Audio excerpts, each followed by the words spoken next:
Okay, it's 10 o'clock. I'm about to open the School Facilities Commission business meeting. It's Wednesday, July 29th, 2026 at 10 a.m. We will have introductions. I'll have to ask the staff. We'll start over here with Travis. Travis Hoff, Public Information Officer for the State Construction Department. Trevor Pace, I'm the business coordinator for the state construction department.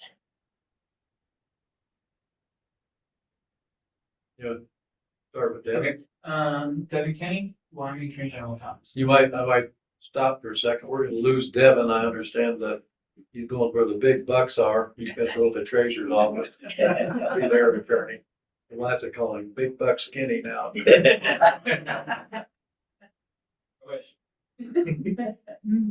Tabitha Wolf with the Attorney General's office. Andy Knapp, Laramie County School District 1. Mitch Johnson, Congress 1. Troy Decker, Sheridan 2. John Zing, Johnson 1. Art Coberly, Weston 7. Laura Anderson with the State Construction Department, Finance and Operations Administrator. Shelby Carlson, School Facilities Division Administrator with the State Construction Department. Del McComey, I'm the Director for State Construction Department. Now we'll have roll call for the commissioners. Commissioner Conklin. Present. Commissioner Ferentz. Excused. Excuse, yes. Commissioner Kashelhofer. Present. Commissioner Thayer. Here. Commissioner Thoren. Present. Commissioner Van Mark. Here. Trent Carroll for Superintendent Dagenfelder. Present. And Chairman Toto. Present. Okay, I have a couple remarks I'd like to make. I was noticing yesterday on one of the newspapers showed that the Wyoming schools just earned the top national ranking for handling of asbestos. I think it speaks well for all of the school districts as well as the state construction department having that award. I thought that was pretty surprising. And then they did show in the picture of a school where a real nice guy graduated in 1959 and then happened to be me.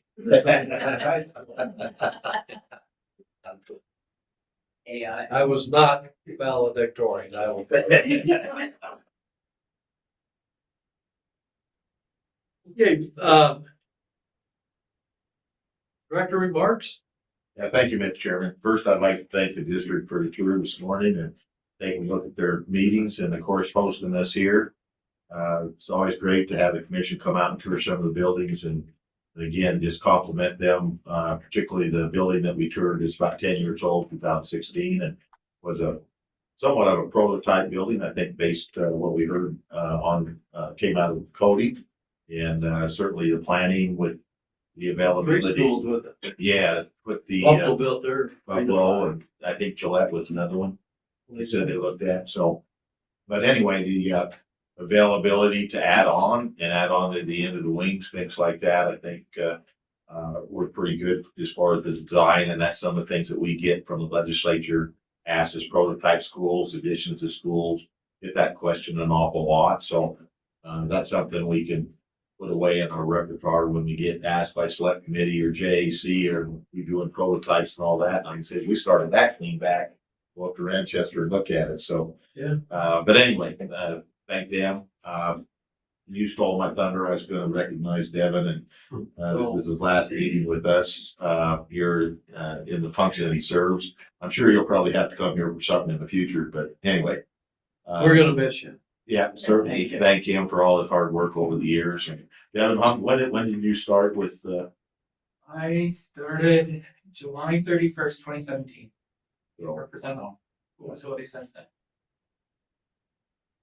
So that's, I don't know how many other AGs you've gone through during that time frame, but I know when I worked at DOT and here, there's been a lot of turnover in AGs, so that's probably about the longest tenure in a department or covering a department that I can certainly think of. So anyway, thank you very much for all your hard work and helping us over the years. So Thank you. And we're blessed to have him with them. yeah. So you'll be here another 20 years then? Keep things going.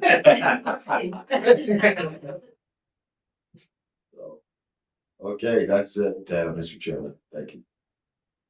The next item we have on the agenda is approval of the agenda. So moved. I need a second. Sorry. Are there any additions or corrections? Any additions or corrections to the agenda? Seeing none, since you're ready to vote, all those in favor of approving the agenda, please say aye. Aye. Any opposed, same sign. So moved. Next item we have is action item 1, previous business meeting minutes. I'd entertain a motion. So moved. Second. Okay, are there any additions or corrections? Are there any additions or corrections? Any additions or corrections? Since you're ready to vote on approving the previous business meeting minutes, please say aye. Aye. There any opposed? Same sign. Seeing none, the minutes are approved. The next item we have is the funding transfer transactions and financial reports. Administrator Anderson. Thank you, Mr. Chairman. We will start off as we always do with the balances for the unanticipated accounts and the other accounts that are under purview of the commission. For 17-18, we still are sitting at just under $1.2 million. 23-24 anticipated is sitting at $727,000. I do have a correction on the 25-26 unanticipated. The beginning balance was type graphical error. There were no transactions issued match the account ending balance of $21,214,481. The land opportunity fund sits at $605,000. The emergency fund is just a little over $3.5 million. The planning fund is just over $2.9 million. And the inflationary fund is down, uncommitted balance is sitting at $13.396. Moving along, Mr. Chairman, we'll move on to the appropriations in the executive summary report. Director McComey had asked me to revise this. I think you've got a handout on that. All we did there was this is the June 30th, and then July 1st, we got our new appropriations, which obviously weren't in the system when we pulled the data for this report. He wanted you to be able to see that. So on the handout, if you look, we got another $404 million in net appropriations. That includes our operations, our maintenance, and our capital construction. That would bring our total appropriations received from the legislature up to $5.3 billion. And if we get the requested amount that is, if you all approve the budget request that's in this budget that Shelby's going to go over for our budgetary request for the supplemental, and it were approved by the legislature, we'd have another $124 million, bringing the total to like $5.4 billion, which is a lot. And you can see on the graph that we put together, I believe Director Coney, that's really what you want to see, where I added that line at the end for 27-28. You can see that we have a lot of funds out there in the last two biennia. We've gotten a ton of money that we are trying to get put out through the schools, and there's a lot of work that goes into that through all the staff. So if you wanted me to point that out, did you have any other comments on that? No, that's it. And we'll move along. The next page is your operations appropriations, as we always split the executive summary out. I draw your attention to column D, which is right in line our normal expenditures. We're running along just fine with normal expenses. Moving along to the major maintenance. Vince, I'll draw your attention to column E. We'll talk about that when we get to the annual report and the 6A report, where the districts report their expenditures for the major maintenance. We don't have that in. This is June. That information is due July 31st, so it's not reflected in these financials, but just wanted to let you know that those are out there and we'll be getting those in. Moving along to the capital construction appropriation summary report, I draw your attention to column F, which is where we're always looking to make sure that we're getting money out the door. The delta from the previous month was about $5.7 million, which is we were up one the prior month of how much money we're getting out the door, so that's a good thing. Moving along, the next one is the capital construction transaction summary report. I'm drawing your attention to column D there. That's the transfers in and out. As a reminder, This is where we take money that was just budgeted, we take it out of the budget column because we got contracts awarded. And there was $41 million that got awarded that last month, but 96% of that was done in one project. That was for the Arc Elementary School replacement on the same property. So it was primarily one that was a really big chunk of that.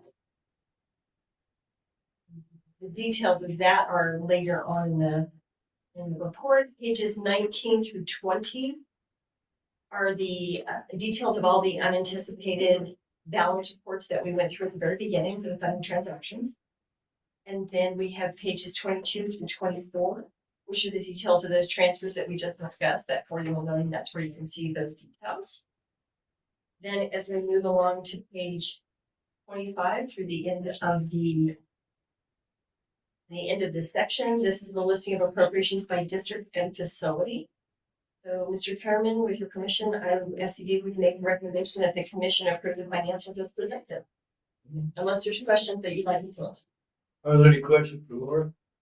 I'd entertain a motion to approve. So moved. I need a second. Second. Second. Been moved and seconded. Any discussion? Any discussion? Any discussion, since you're ready to vote? All those in favor of approving the funding transfer transactions and financial reports, please say aye. Aye. Any opposed, same sign. You know, as I said here, look at that $5.4 billion. There's a few of us in the room that might remember that, but we used to have to bond to build our schools and the communities. And the state today is put a $5.4 billion there. We should be thankful for that. Okay, next item. Item 3, Natrona County School District Number 1, Casper, demolition of Midwest School natatorium and pool. Thank you, Mr. Chairman. You should have a new handout. There were also handouts on the sign-in table for this summary sheet. And so we'll be working off that one. At the top, it says revised 7/27/2026. So Natrona County School District number 1 sent us a letter on June 12th, 2026 to the commission disclosing their intent to demolish the Midwest Elementary, Middle, and High School natatorium and pool. This facility is attached to that same school, and they are requesting approval from the commission to demolish that facility, or that portion of that facility, the natatorium. In 2018, the district completed an on-site evaluation of the natatorium and pool through Engineering Design Associates, which found deep systemic failures across all major utility systems. In January and March 2019, they had a structural and engineering analysis performed by Water Design Incorporated, which formalized those findings. And they identified severe structural settling alongside of critical code and equipment deficiencies, projecting a comprehensive renovation cost between $1.22 and $1.26 million to come in and do repairs. That excluded the civil and any plumbing engineering that would have had to be done. In 2022, the facility failed a health and safety inspection, and so it was permanently decommissioned at that time. The portion of the facility that the Natrona County plans to demolish is approximately 12,320 square feet. The original elementary school was built in 1952, with the middle school wing added in 1957 and the high school wing added in 1961. The natatorium and pool was added on in 1979. The 5-year projected FCI score for that entire building is 0.057, with $2.65 million in projected and existing deficiencies. In reviewing that data, it does not appear that all of the deficiencies that are related to the failing pool were captured in our assessment data that was provided in 2023. Per Natrona County School District number 1, if the commission approves the disposition, the building will be demolished. at the district's expense. They plan to demo this with their own funds. Natrona County School District Number 1 held the required public hearing regarding disposition of the Midwest Pool through demolition in conjunction with their Board of Trustees meeting on July 13th, 2026. At that same meeting, the Board of Trustees approved the demolition of the Midwest Pool based on the recommendation that came from their Infrastructure Planning Committee. The action item for the commission is to determine whether the demo of the Natrona County School District 1 property in Midwest, referenced as the Midwest Elementary, Middle, and High School Natatorium and Pool, protects the financial interests of the state or is otherwise in the public interest. Potential results: with the SFC approval, the Natrona County School District 1 will demolish that portion of the facility. If the SFC declines to approve disposition, they will continue to maintain the decommissioned and unusable portion of that facility. State Department's recommendation. The State Construction Department recommends that the School Facilities Commission approve Natrona County School District Number 1's request to dispose of the Midwest Elementary, Middle, and High School Natatorium and Pool in Midwest, Wyoming, as being in the best financial interest of the state and public, pending modification to the district's facility plan, with the understanding that any costs and revenues incurred through the disposition of the building shall be accounted for in the district's facility plan and considered in any building or facility remedy for the district, including any required remediation of the site.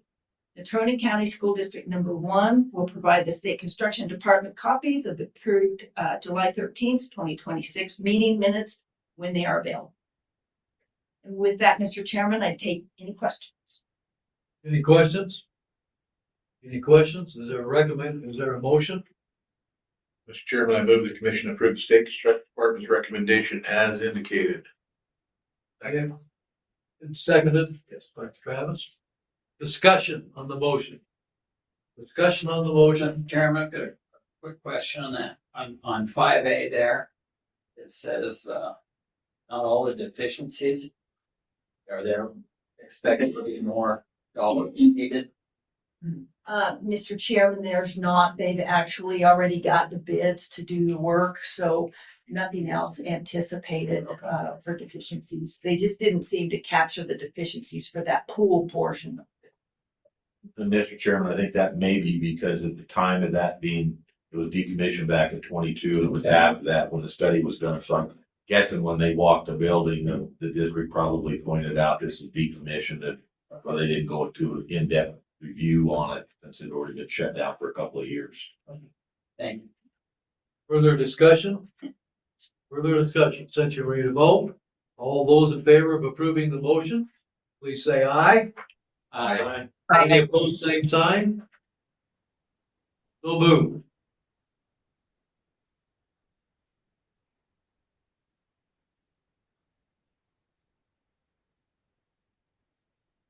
The next item we have is Laramie County School District Number 1, Cheyenne, disposition of Deming Facility, Elementary School, Storage Shed Number 1 and Storage Shed Number 2. Thank you, Mr. Chairman.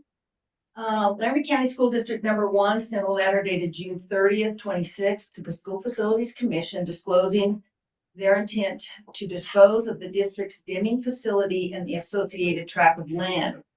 The district is requesting commission approval for this disposition.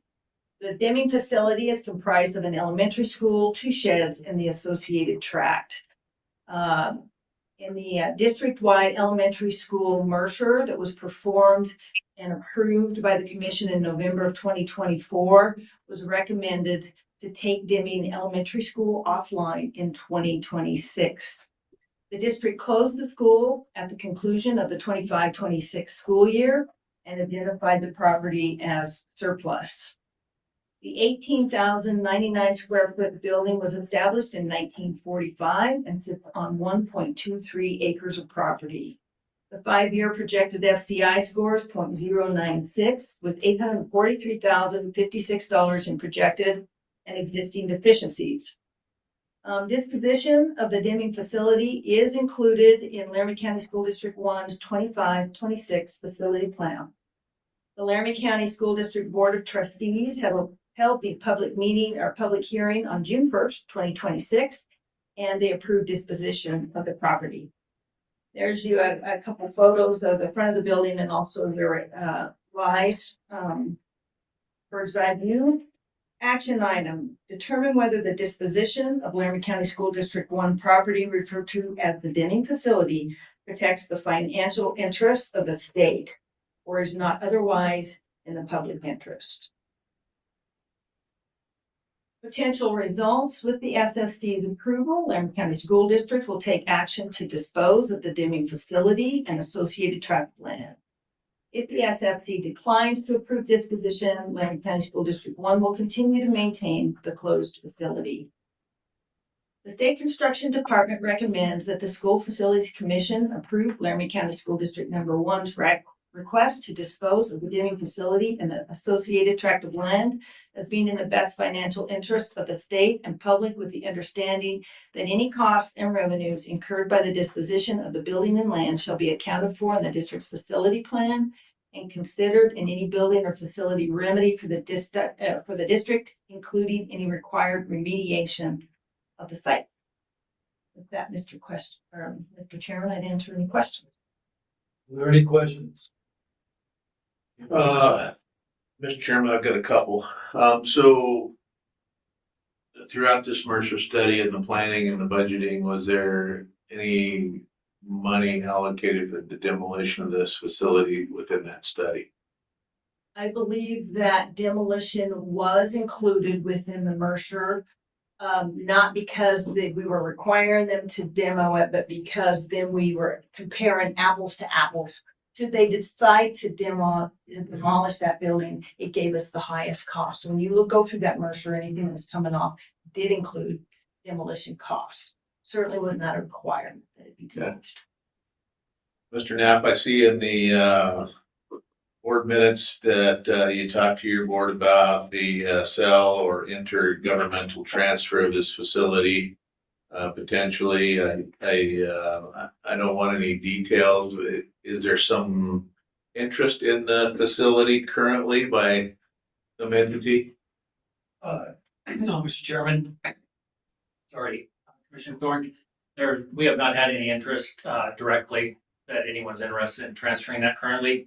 We just thought it might end up being an option. And that school also, I believe, to Director Carlson's comment on the demolition costs in that school's on the historic registry. So another reason we probably wouldn't pursue that avenue.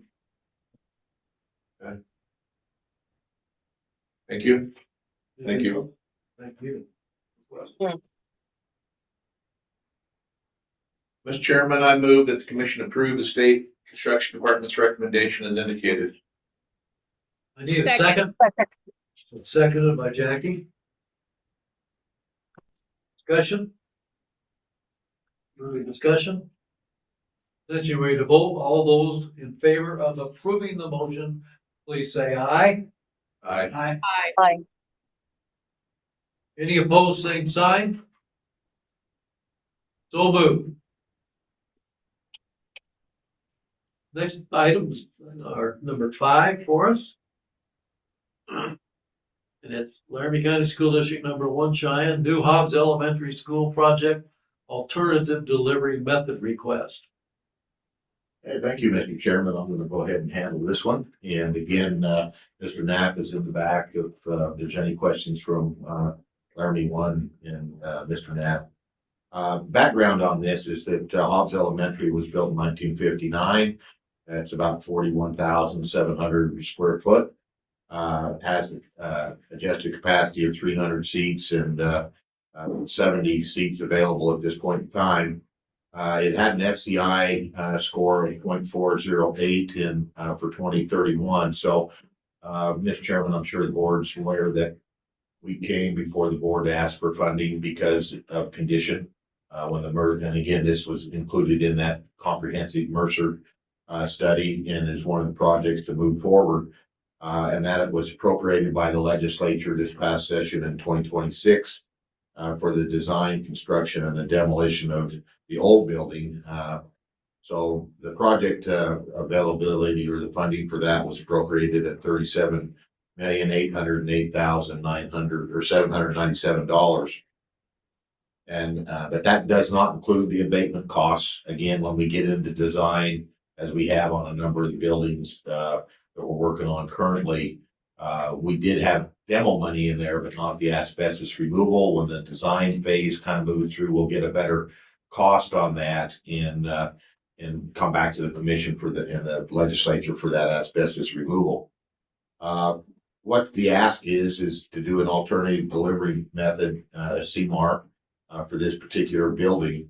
And I'll kind of walk down through these items here, but in your packet on page 69, there was a criteria set up in Chapter 9, Section 5 of the Rules and Regulations on selection of delivery methods. So as I walk down through these items, I'll kind of refer back to this chart, and it really breaks down the difference between our traditional design bid build that we do on most of our projects versus a construction manager risk.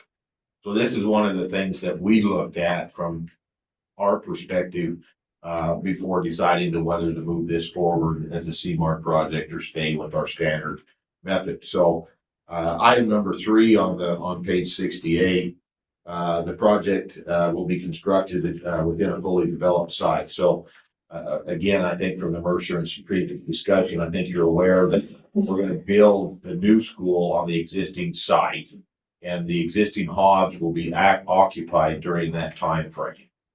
So that's one of the things that, again, if you come back over to this other page that I was referring to, the top bullet under size complexity of the remedy is often used projects involving complex phasing, occupied campuses, renovations, additions, constrained sites, which occupied campus, and this is a constrained site, and significant coordination, and I'll get a little elaborate on that coordination a little bit more as we go through this. So again, this is existing utilities on that site will be used, constrained site, occupied school, all of that's happening at the same time that we'll be developing these plans and then going to construction. Replacement of the schools located near the planned residential development of approximately 1,000 dwelling units. Anticipated increase in nearby residential density may influence future enrollment demand. Should be considered during the project planning and the site development. And of course, one of the things is this school is, it has housing all the way around it. So when you come in to do your construction, how are you going to deliver your materials? How are you going to phase that work? You have your existing school that will be ongoing. So, you're going to have your construction activities probably overlapping both when school starts and when school's getting out at this elementary. So how are you going to handle all the students, parents bringing them in, the busing, the kids leaving the school, keeping that site safe, again, while it's occupied. And then because it has housing all the way around it, you don't have a separated bus loops that go through the property and all of that. So that kind of compounds both the construction and what's going on with the school right now. Item number 5 there, Laramie County School Districts has requested authorization to utilize the construction manager risk delivery method, asserting that it provides advantages for project because of the constraint side, the fixed legislative appropriation, and the need to maintain school operations. When we visited with the district and sat down with them on this, so when we're looking at the fixed legislative appropriation, again, kind of sequencing of work, I think you're all aware we've got a lot of data centers going on right now in the Cheyenne area. There's 5 big building projects on the base alone. And there's other projects going on just because of the development around Cheyenne. So there is, I think, a limited pool of contractors. So, and we did get a good bid on both Hobbs and their 5-6 elementary here just recently in the last month and a half. But, we don't know how much longer that's going to last as they move on with these bigger data centers coming in. So I think the district indicated in our meeting that this would help them get some real-time pricing as they're working through this project, sequencing that work and to stay within budget. And that's certainly one of their goals. We don't want to delay, the project as far as having to go back and ask for additional funding. I think our bids or our numbers are good for this project at this point in time. Just based on the bids that we did get for the two other elementaries, and we use that same formats, that same pricing thought process as we move forward on this. But again, that's a concern from the district, and we certainly share that and appreciate them, wanting to stay within the budget. Again, under that item A there, your construction manager at risk provides a pre-construction input regarding the constructability and the sequencing and scheduled development. And with the current school there, that's, I think, very important. The CMAR delivery provides a continuous cost estimating budget validation throughout the design. So working through that using current market information. So again, what I just talked about with the construction work that's going on in Cheyenne, and that can change, overnight with those bigger projects coming on. The CMAR delivery provides pre-construction expertise to evaluate material systems, the construction approaches that may be involved, value while maintaining the project quality in alignment with the available budget. And then the construction manager may provide input regarding the site logistics and phasing of construction that accommodates both the existing school and the anticipated future development of the surrounding area. Item number 6, both LCS D1 and the State Construction Department recognize the importance of maintaining alignment between project scope, the schedule, the availability of funding throughout the design, and the early collaboration among the owner, design team. CMAR contractor will assist in identifying the cost, constructability, phasing, scheduling, and challenges before completion of the construction documents. This project involves significant coordination for utilities. Again, when you're tapping into the utilities for the new building, it's the same utilities for the existing building. We have students in the building. What's that timing going to look like to make those tie-ins? Given the constraints, the fixed site, the legislative appropriation, labor, materials, market uncertainty, and the importance of minimizing disruption to the students and the staff, LCSD1 believes that CMAR is an appropriate and delivery method for this project. Over on page 69, Mr. Chairman, item number 8, it's the FCD's understanding that LCSD1 personnel are familiar with the CMAR process and the process and administrative capacity to utilize this delivery method. Although the district has more commonly used our design build delivery method in recent years. And I believe Mr. Knapp testified at our last commission meeting that he has extensive experience with using the CMAR process. In evaluating this request, it's important to determine whether the requested delivery method is appropriate based on the characteristics of the project and the commission's rules that were established, a preference for one project delivery over another. And again, we kind of go down through that chart. So that slide size and complexity was talked about in these bullets. I talked about it under the budget available funds. The guaranteed maximum price will be established during the design phase and process. So it kind of holds that next layer of staying within budget. That's one of the processes, advantages to a CMAR. And then past experience in delivery, the bottom box down there. Certainly the department and the district have utilized CMAR projects where early contractor involvement's been there. So we're kind of checking off that as we go down through on these pages. Page 70, Mr. Chairman, the justification, construction manager at risk CMAR is a viable alternative project delivery method for the design and construction of the new Hobbs Elementary project in Cheyenne. In consideration of the constrained and active site, potential need, phasing, schedule constraints, local market conditions, constructability, the contractor involvement throughout the design process will assist the district to deliver the project on budget while mitigating risks. The district has agreed to follow the applicable design or defined procurement procedures obtaining an independent cost valuation, transparent GMP development, competitive subcontracting requirements, while preserving the state's funding oversight responsibilities. The action item, Mr. Chairman, LCSD one requests that the SFC approve the use of the CMAR delivery method rather than the design bid build, mainly due to the uncertainty with pricing, product availability, and other items noted in the justification section above. The potential results, if approved, the CMAR will be able to participate in the design while providing continuous cost estimating and budget validation. Additionally, the CMAR can assist with the selection of cost-effective available materials and provide consideration for constructability, sequencing, and schedule development during the design phase. If the commission declines to approve the CMAR method, the project will move forward to the design and build project delivery.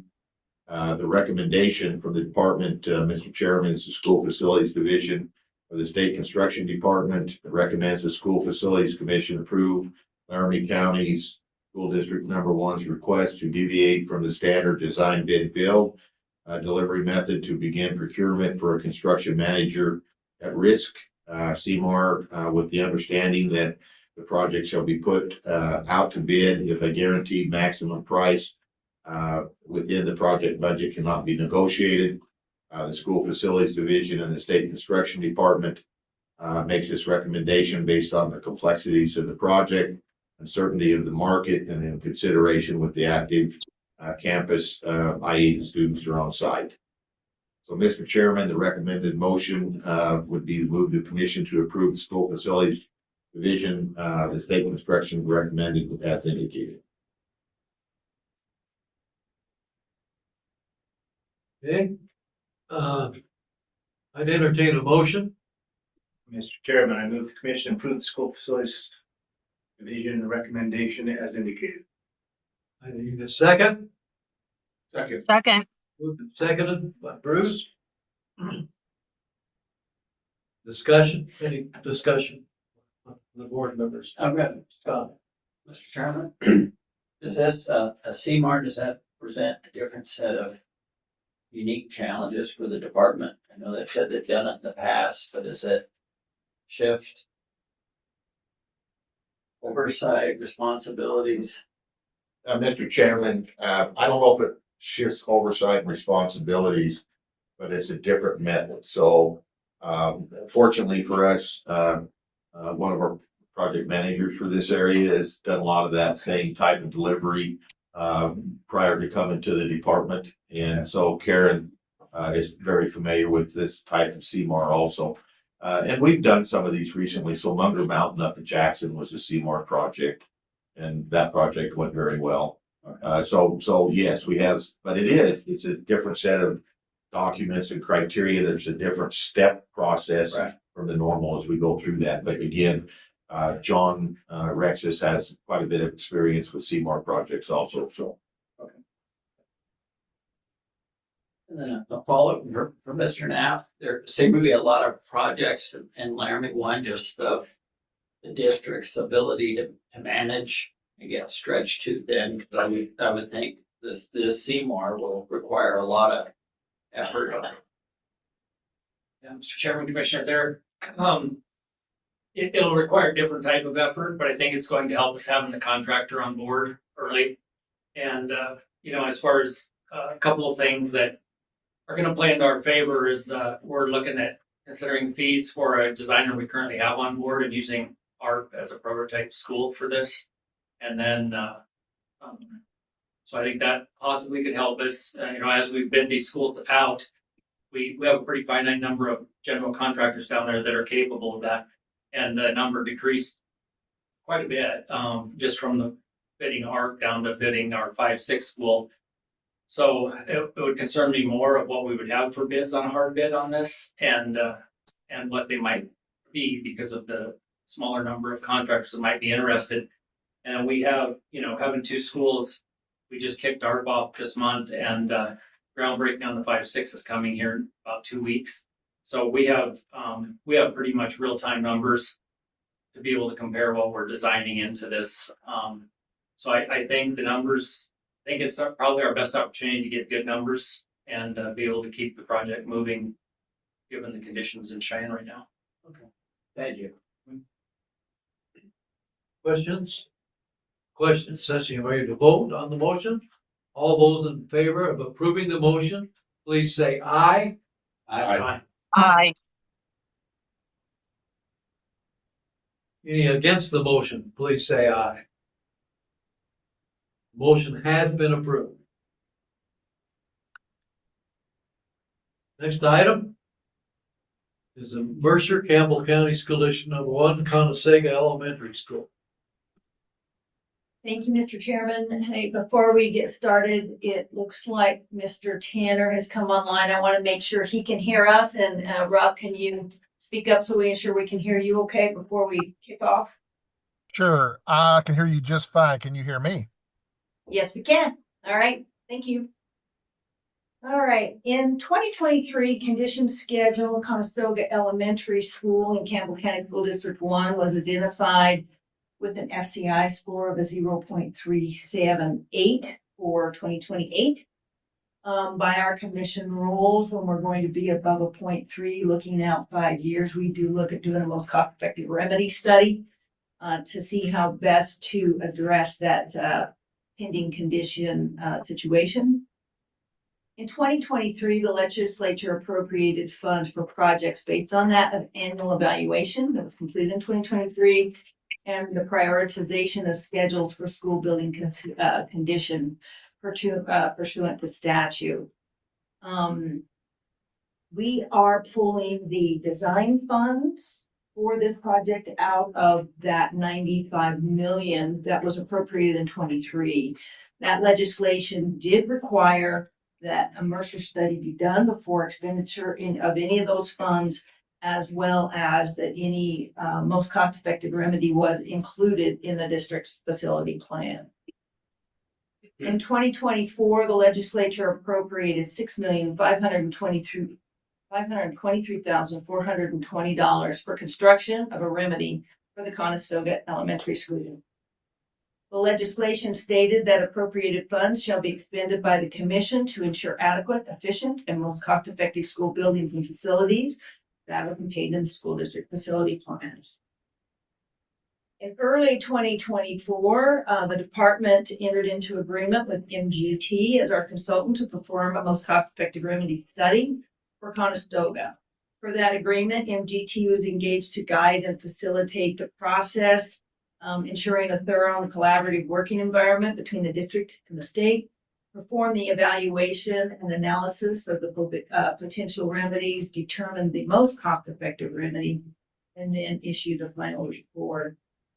The objective of the Mercer study was to consider potential remedies to meet the following key objectives. We wanted to be sure we address the identified condition need. Whenever we're looking at one of these schools, we do look at the current and projected enrollments of that school to make sure that the capacity of that facility is going to handle the projected enrollment and student population. Ensure the facility can deliver quality educational services, provide a sustainable and long-term solution for the school and the district, and then balance the benefits, cost, and efficiency and educational outcome.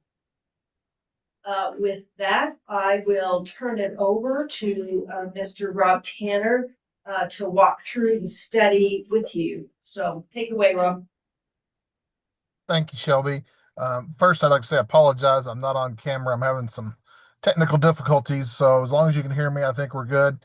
And then thank you for allowing me to be here again. This is, I think, the fourth time or maybe fifth time that I've been able to present a Mercer in front of you. So really happy and a pleasure to be here. Won't belabor the slide that I'm showing now, or the presentation I'm showing now, is the exact slideshow that we showed to and went over the Mercer study with the Campbell County trustees. So I wanted to make sure that you're aware that we're not showing you anything different than we showed them or we talked with them about. And I won't belabor this slide as Shelby just covered it well. But the idea of the Mercer.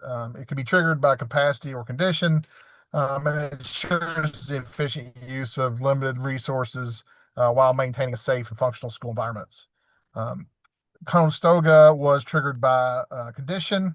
And so our goal was to develop something that was financially feasible, but still educationally benefit to remedy that facility condition scores. And so some of our tasks were, just preparing for the study, collecting data, site analysis, enrollment projections, capacity and utilization analysis, identification of some remedy options and some discussions back and forth with the district on what they are, and then finally the recommendations. And the report is structured very similar to that. So executive summary, introduction, methodology, educational program, demographics, enrollment, capacity, those remedy options, and the recommendation. Conestoga Elementary is a K through 6 school. It has plus or minus 350 students with a capacity of 392. It's a single story building, just over 56,000 square feet. Believe it was built in 1981, 2, somewhere around there. So it's approaching 50 years old. It's just under 10 acres. Looking at population projections is part of our enrollment projection review. The school has seen some declining enrollment over the past 10 years, and that is supported by what we're seeing from the data from the age cohorts. So what you're looking there, especially in the red box, is the dark blue is 2014, the light blue is 2024 populations. Again, under 5, 5 to 9, 10 to 14, 15 to 19. So those are the school age population. And especially in the elementary, you can see that there's been a precipitous decline in that population. Not so much in the high school kids yet, so it's a little bit of a wave. It's coming for them, but the elementary for sure have seen a decline over the last 10 years. As you can see, here's the historical enrollment. You see that decline on the left side, somewhere around 419 to that plus or minus 350 that we're looking at right now. And we anticipate to see that to continue over the next 10 years, barring any unforeseen situations. Capacity calculation, we go in and we look at it room by room, what the use of the room is, what the square foot of the room is, look at what that capacity is based on the square foot, and then apply the restricted capacity to that as well. So a building may be 2,000 square feet, but if it's a kindergarten room, the most, if it's being used for kindergarten, the restricted capacity, the most you can have in that classroom is 16. And so that's kind of the difference between capacity and restricted capacity. And if you look down there at the totals, 200 or 392 is restricted capacity for Conestoga Elementary. Looking at where they were enrollment wise versus their capacity, you can see 10 years ago, they were pushing, their capacity. They were right up against it, probably very full house. Now at that 350, they are right in the sweet spot where they should be. And even though they're declining over the next 10 years, they don't fall out of that sweet spot either. Remedy options. So one of the things we looked at, there's quite a bit of brickwork, especially at the entrances and exits. There's little, I call them little alcoves or little kind of like awning type structures at the entrances that have a separate foundation than the building does. And so there's some cracking in the masonry and the brickwork there and the sidewalks as well. We did have, the state did have a structural analysis done to make sure that this wasn't more than just surface cosmetic masonry, and it was determined that no, it was structurally sound. It was just that they slightly settled at different rates, and so they're being attached to cause those bricks to crack and the sidewalks to crack. So we have that in the remedy options.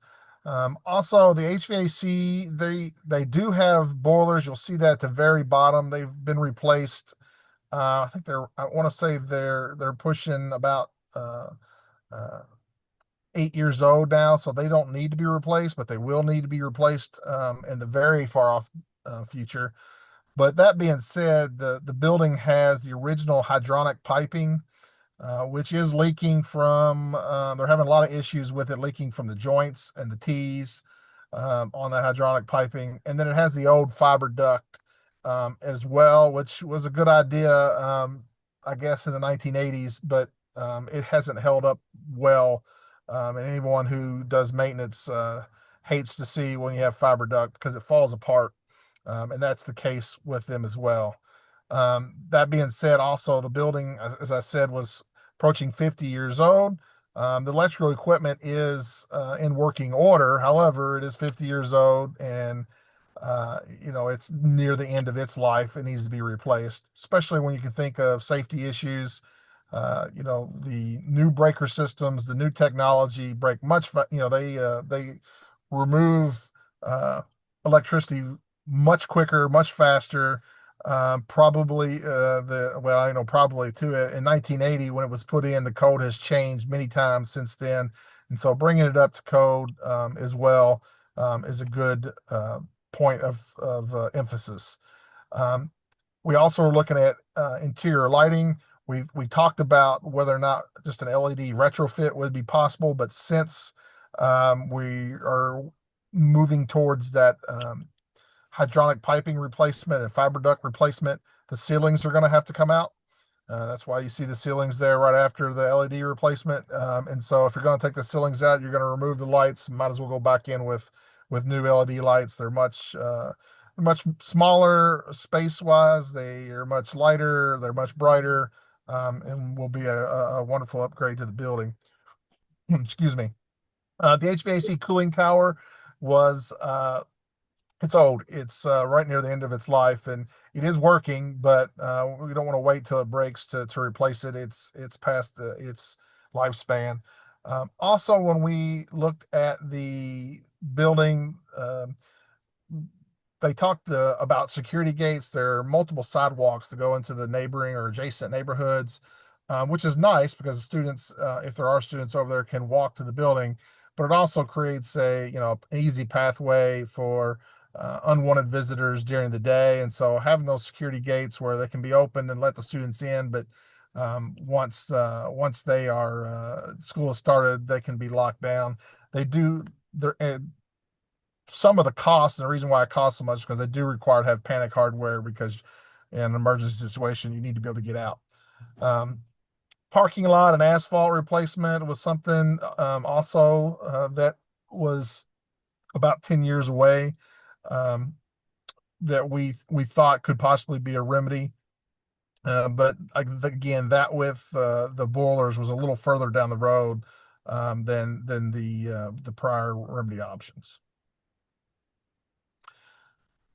Swapping to recommendations. So basically it's everything that you just that we just went over except for those last two. So not the boilers, not the parking lot replacement. So we have the masonry repair, the sidewalk repair, the hydronic piping and fiber duct replacement, electrical equipment replacement, lighting and ceiling replacement of that cooling tower, and the security gates. We estimated the cost for all of that about 4.8 million, just a little more than 4.8 million. Having a little contingency there for things that we didn't think of, and some planning and design. Total of $6,033,309 for estimation. Applying that to the FCA score, I will say that I think when talking with the school district, they're probably going to do this over 2 or 3 summers, like 2 summers, not try to do it in one. So when I say that 27 year would be down to 0, that's not 100% accurate. Since they're going to spread it out over a couple of years, it'll kind of go half down before it hits 0 in 2028. But as you can see, that number for the foreseeable future, the next 20 years, does stay below that 10%, and well below the 30% trigger for a Mercer. Additional considerations that we also thought, again, this was a condition piece, but the state was really emphatic about looking at some of these issues because they do impact the safety of the school and the usability of the school. And the first one is a vestibule creation with bollards out front to stop vehicles.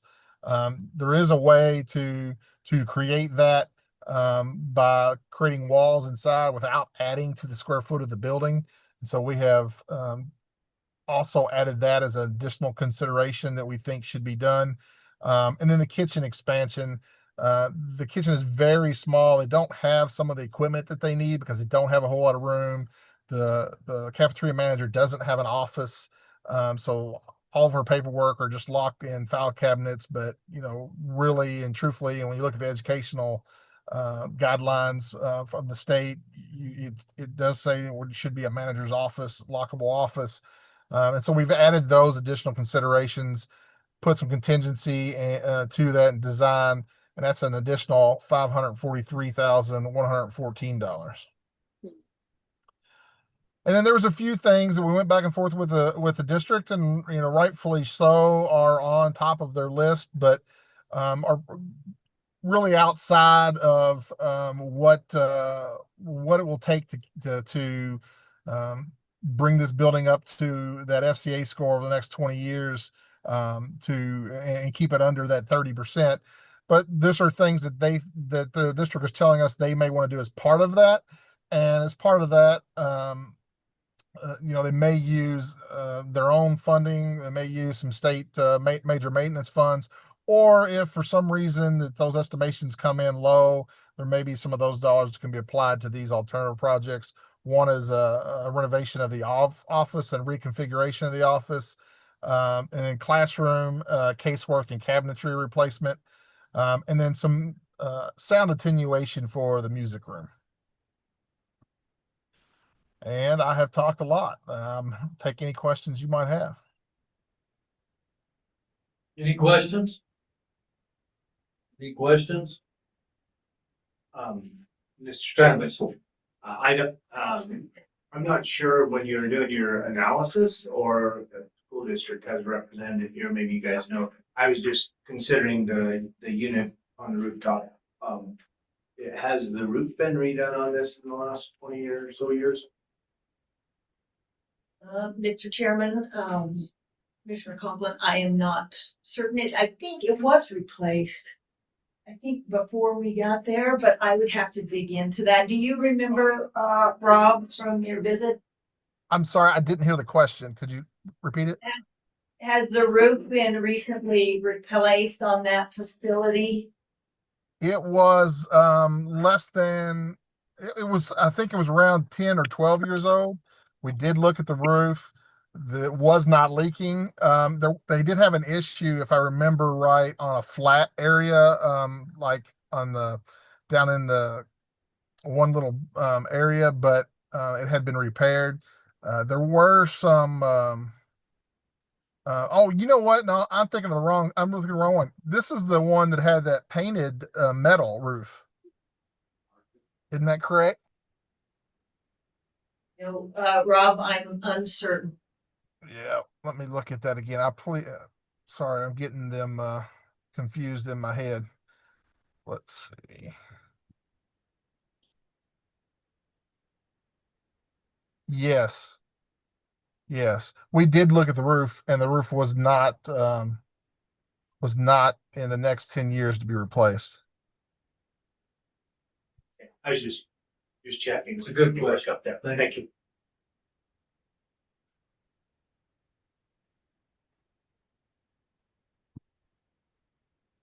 Any other questions? You want me to carry on, Mr. Chairman? Yeah, please. All right, I'm going to be starting back on page 74 of your packet. So as we look at I did show the enrollment projections there. We do show that they will stay in that sweet spot, as Rob called it, for up through 2034, really around that 80%. So capacity would neither influence nor impact the remedy that we're going to look at for this particular facility. Conestoga FCI is projected to rise significantly if deferred maintenance is not addressed, potentially exceeding 50% by 2032. However, with the recommended projects, as Mr. Tanner has presented them, the FCI can be kept below 2% through 2042. For this condition-based study, the recommended remedy consists of major maintenance type work. After reviewing the available information, including current and projected deferred maintenance projects and updated and projected FCI scores, MGT determined that the condition can be improved and the building kept under the FCI threshold without a complete building renovation or replacement by deploying the proposed remedy. MGT identified those range of projects that we just talked our way through. Those are covered on page 75. I'm not going to cover those again. Since Mr. Tanner just covered all that, I'm going to move on to page 76. The other two considerations that we looked at was to address the safety and security of this elementary school. It does not have a secure vestibule. So we took a look at that, and it can be changed and renovated right in there by putting in a couple individual walls with double doors so that we force the public into that main office area before they can get into the building. So we looked at putting that in there, and also the kitchen, as he mentioned, was very small. They don't even have the ability to wash dishes there, so everything comes in and they ship it back out to be cleaned up. It's very small. So we looked at an expansion of that space just to make it more functional as a kitchen for that school. Cost of that work, $543,114. So the total combined cost of the recommended major maintenance type work items with the additional considerations, $6,576,423. We have not taken and put this into our budget worksheet yet. It is anticipated that this will adjust some. I don't anticipate that it would go up much because Mr. Tanner does account for contingency and planning and design. So we're very close at the money we have available, looking at the $95 million and using that for design and the construction funding. The district requested us to look at those optional improvements that Mr. Tanner walked through with you. Main office renovation and reconfiguration, classroom casework, and the music room sound attenuation. These projects are not required to address the long-term facility condition index score and therefore are not included in the recommended remedies that we've provided. However, they could be incorporated into the overall project should the district elect to augment the state funded scope with local district funding and or major maintenance funds as appropriated. Completing these improvements concurrently would reduce future disruption to the school operations and may provide overall project cost efficiency. These projects are identified as alternates and shall not be substituted for any of the recommended projects, nor shall the scope of the recommended remedy work be reduced to repurpose state funds for these alternative projects. These alternate projects may be funded in part with the 2024 appropriated funding if the project as the most cost-effective remedy comes in under what we have budgeted, around that $6.5 million. On July 21st, 2026, the Campbell County School District #1 Board of Trustees voted to concur with MGT's recommendation of most cost-effective remedy for Campbell County Conestoga Elementary School to include the major maintenance type of work listed in item 8 above and the additional consideration security vestibule and kitchen expansion as shown in item 9.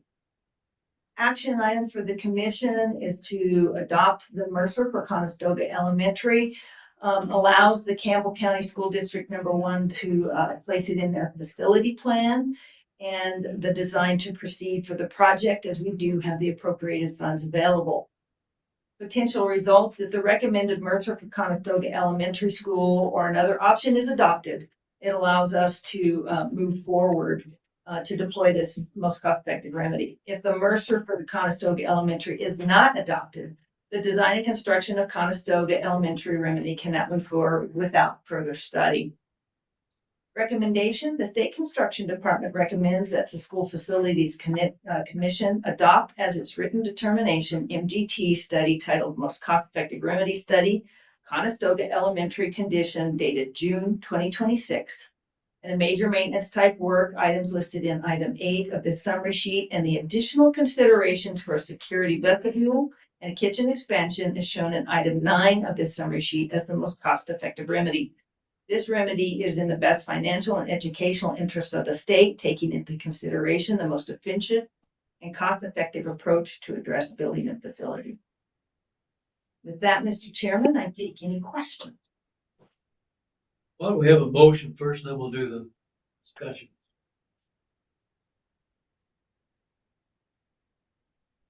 Mr. Chairman, I make a motion that we approve the recommended, the state construction department's recommended, action. Need a second? Second. Second. Moved and seconded. Discussion and questions. Discussion and questions?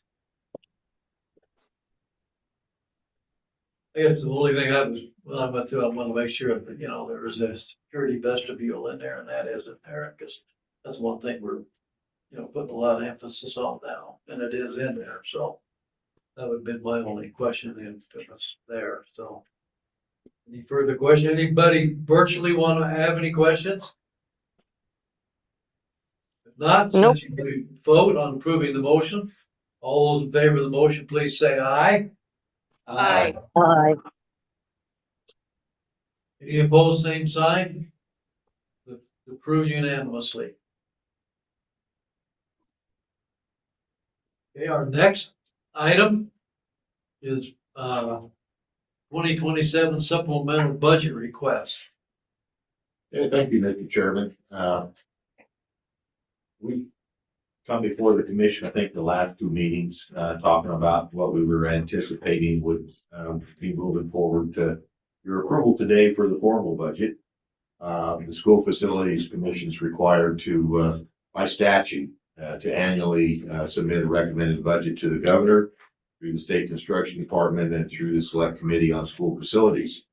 As an FYI, the end of August, I think it's a Monday, maybe the 27th, is the Select Committee meeting, and they'll be taking up this budget depending on how it looks with your review and approval. Trying to keep it on the same page, hopefully, as we have in past years, so we don't have a big difference between maybe what Select Committee looks at and yourself. So we did brief the Select Committee on the budget early on as to what we kind of maybe thought it was going to look like, again, at their previous meeting, but they certainly haven't seen the final numbers. The State Construction Department School Facilities Division prepared the SFC's upcoming 27-28 supplemental budget request based on the established procedures utilizing the updated 2023 facility condition assessment and then our 2025 facility plans, your rules and regulations and applicable statutes, and request to seek further short-term and long-term goals geared towards asset preservation. The SCD budget recommendations. The following is our recommendations for the 27-28 supplemental budget request. The request is organized in two sections in the School Facilities Division priority. So, Mr. Chairman, if you look down through these, we did list a priority through these items. So that is required for the Select Committee also. So we went ahead and showed what we would be sending to the Select Committee when we would be asked to prioritize these. So this again will look as it would move forward to the Select Committee. The department's not requested any operational requests. Of course, we just went through our budget this past year, or past few months, actually with the legislature. And so we're not requesting anything from the operations side. The school buildings and facility requests are shown in priority order, as I mentioned. The funding is requested upon signature for those projects that are identified with an asterisk. And again, that's the same recommendation we'll make to the Joint Appropriations Committee and the School Select Committee to accommodate the activities and the sequencing. So first item on there, Mr. Chairman, is major maintenance. When we went back and ran the calculations on major maintenance, we have enough funding to move forward with this next biennium request. And so we're not anticipating any money there. So our request is $0. You may require, or remember last year, I think we requested, I think it was like 1.9 million. So it fluctuates. If I recall right, over the last 9 or 10 years, I think we might have had one request that was like $9 million. But we've had some requests also that were $0 in the past. So again, we're not requesting any additional funding for major maintenance. The number one priority is our component level major projects. And Mr. Chairman, as we talked about in our previous meetings, we were looking at that $30 million range. Our request here is for $28,386,780. You can look down through the individual projects here. And I guess I would term it as the usual suspects that you see primarily from the past few years. The roof replacements, plumbing system, HVAC, a parking lot, but again, primarily roofs and HVAC type of systems. If you turn to the next page, page 122, you'll see there we do have an additional 3 projects for those to carry over. So much like we have in the past, when we seek approval from the select committee and the legislature, we'll ask that any money remaining from those previous projects on the previous page, that those would flow down into these 3 remaining projects. Our thought process in asking for the 28 million is, if you look at this project 1-12, you'll see that next project, it was a roof repair for the Douglas High School, was 5.9 million. So that would bump us way over that 30 million that we've kind of tried to stay with. But hopefully, again, we have these other projects and fundings available. We can move down that list in the future. Good question. Yes. How bad is that roof needed in, let's say, Douglas? Because I know even in our district, we have roof problems from time to time and HVAC problems, right? So. Mr. Chairman, off the top of my head, I don't know that. I don't have an answer for you. We can certainly get back to you. Districts. Okay, Yeah. Mitch, yep. Yeah, so Mr. Chair, that roof at Douglas High School is pretty bad. It's a really big roof. Part of it has been replaced over our pool and gym areas, but the rest of it, a lot of it is probably put on in the late 70s, early 80s. And it was foam and everything, and it's got leaks, and that's been saturated. There's obviously, being in that hole, there's chance of asbestos in there, so it'd be a complete demo of that roof to get it repaired. It's a limited pitch, right? Yeah, It's flat. it's a flat roof, yeah. But everybody corrects me, I'm a pitched roof guy. And the limited pitch just irritates me, but yeah. So, okay, Mr. Chairman, certainly, your purview, if you want to add projects in or take them out. I mean, that's kind of where we're at, but typically we try to hold it, and there's nothing in statute or writing. We've tried to hold them at that $30 million range, so. This one is, as we noted, this does have an asterisk with that, so we try to request these funds become available immediately so they can get to start to work on them. Similar to the question you just asked, how bad are they and what needs to be done, and try and get those. well, I guess, number one, I'm working off of your expertise. And we know what we can get through probably if we can, but I guess I have a hard time. And it's just old Jack Tartt talking right now. not fixing a limited pitch roof. And there's two of them in here. The Aspen Park Elementary School has a bad roof, and then Sundance is coal boilers. And are they wanting to switch them to natural gas? Or- Yes. Okay. Mr. Chairman, also that, Aspen Park Elementary and Fremont 25, I believe that is a pitched roof. And that was new in 2009, so Oh, really? we've got 17 years with it there, so. Right Is it there, a shingle or? I believe it's a sheet. Okay, that's food for thought right now. Priority number 2 is our design phase project request. Just one thing to point out to the commission is that you'll see priority 2, priority 3, we don't have the same projects on there. It isn't going from design to construction. For all of those projects, there is a difference between those. Let's just kind of point that out.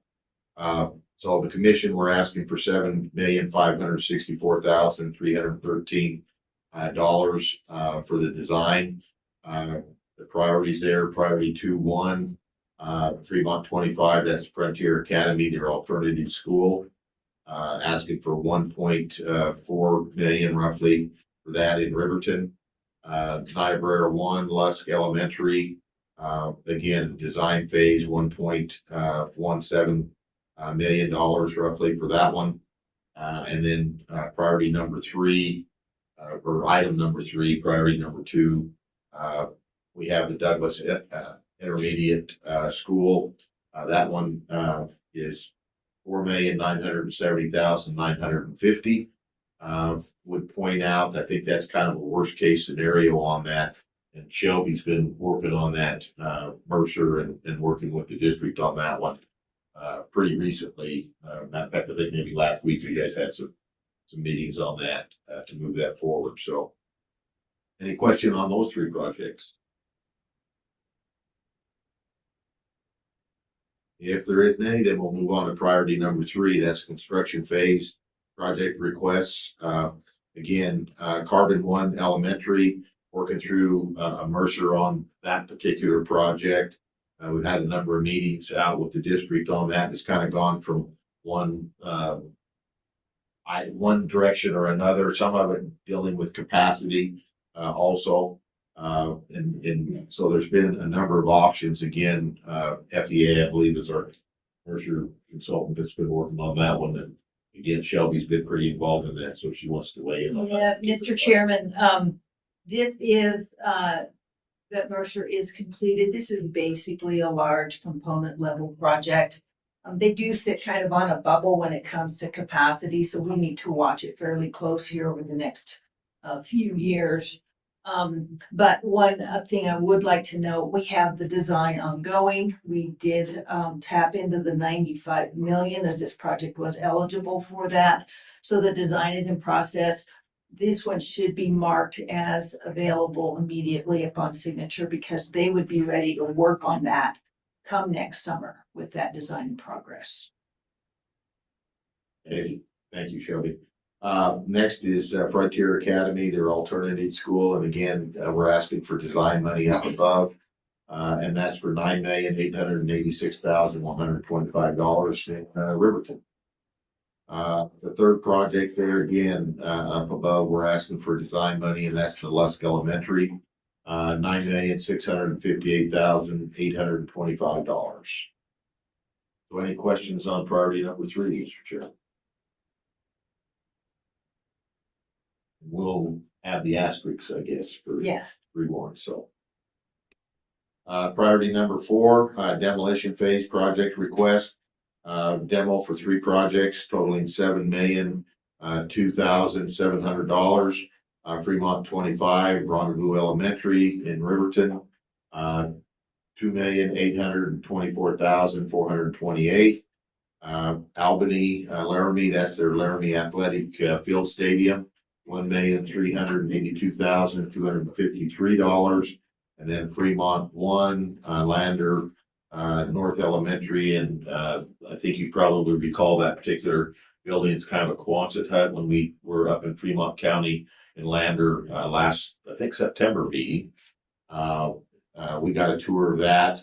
That's $2,796,019. And Mr. Chairman, the editorial note there, it surprises me that it's only that much, because I think when we toured it last time, looking at the insides and the spray foam and all the things they had, I would have guessed there was some asbestos in there, but the district had mitigated, I believe, a lot of that. So again, came under from where we were at last year, is a lot less than I thought it was going to be. So priority number 5, Mr. Chairman, safety and security projects. We do have an Exhibit A, lengthy handout there that's in the packet. Hopefully you've had a chance to kind of look through that. So there's the district's number 1 priorities and the district number 2 priorities. And I would like to note in this total request that we've included the 6% unanticipated funds within this particular item. So when we come down below for item number 6, we talk about unanticipated. That 6% for this request is not down below. It's up, included in this budget request. The total request is for $54,101,144. Again, that's higher than we talked about the last couple of meetings, because when we were visiting with the districts at the last couple of meetings and we were looking at those prices, those were their regular costs that they're anticipating that would take. When we add in, for example, the soft costs, we add in the 6%. We did look at visit with a couple of districts on some of their individual projects, because they may have had like an even dollar amount, like 1.5 million or 500,000. We wanted to try and firm some of those up a little more and have a more in-depth dialogue with some of them. There are some of these projects that are frankly completely designed, and the districts are ready to go with some of these. And then the other thing in this total cost is that you'll recall in this past budget, we got $10 million. We've taken $3 million of that we're going to look at the design for vestibules and bollards, and then that leaves $7 million. That $7 million came out of this total request. So that's been subtracted out, or this request would have been an additional $7 million higher, roughly $61 million. So keep all of that in mind.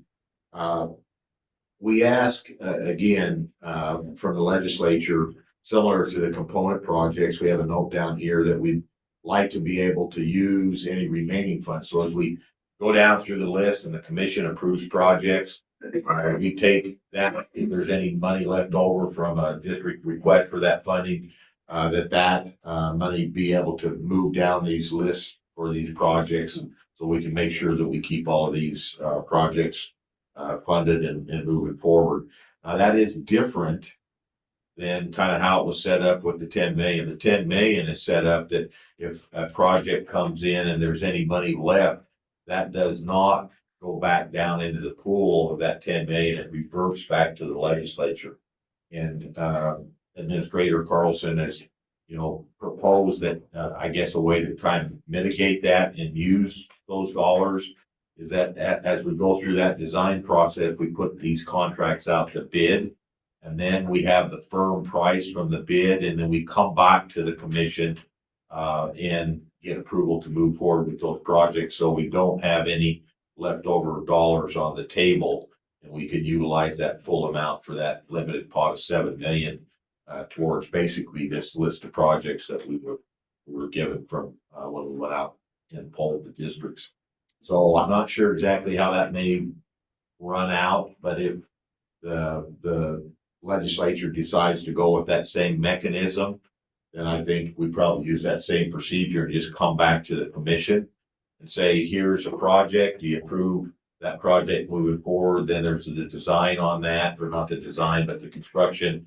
Here's the dollars, do you approve that? So we can make sure we're firm on those dollar amounts. And again, the 6%, not sure exactly where how that may work out. I believe, and Shelby, you correct me if I'm wrong, but if I recollect right, they did not give us a 6% per se in that original 10 million. That 6% was in the 10 million. So it wasn't 10 million and 6% like we normally see on the projects when we request funding. This time we're we're coming back saying, here's the project, we need 6% on top of that for our contingencies, so. Any questions on that particular item? Again, Mr. Chairman, we break those down, roughly a little over 30 million for the district number one priorities, and again, that includes soft cost and, the 6%, and then 23.9, almost 24 million for the district's number two priorities.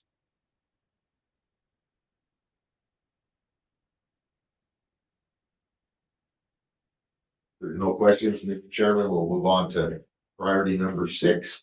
That's unanticipated funds. So this 6% applied to the component projects, that 28 million that we talked about, your design, construction, and demo.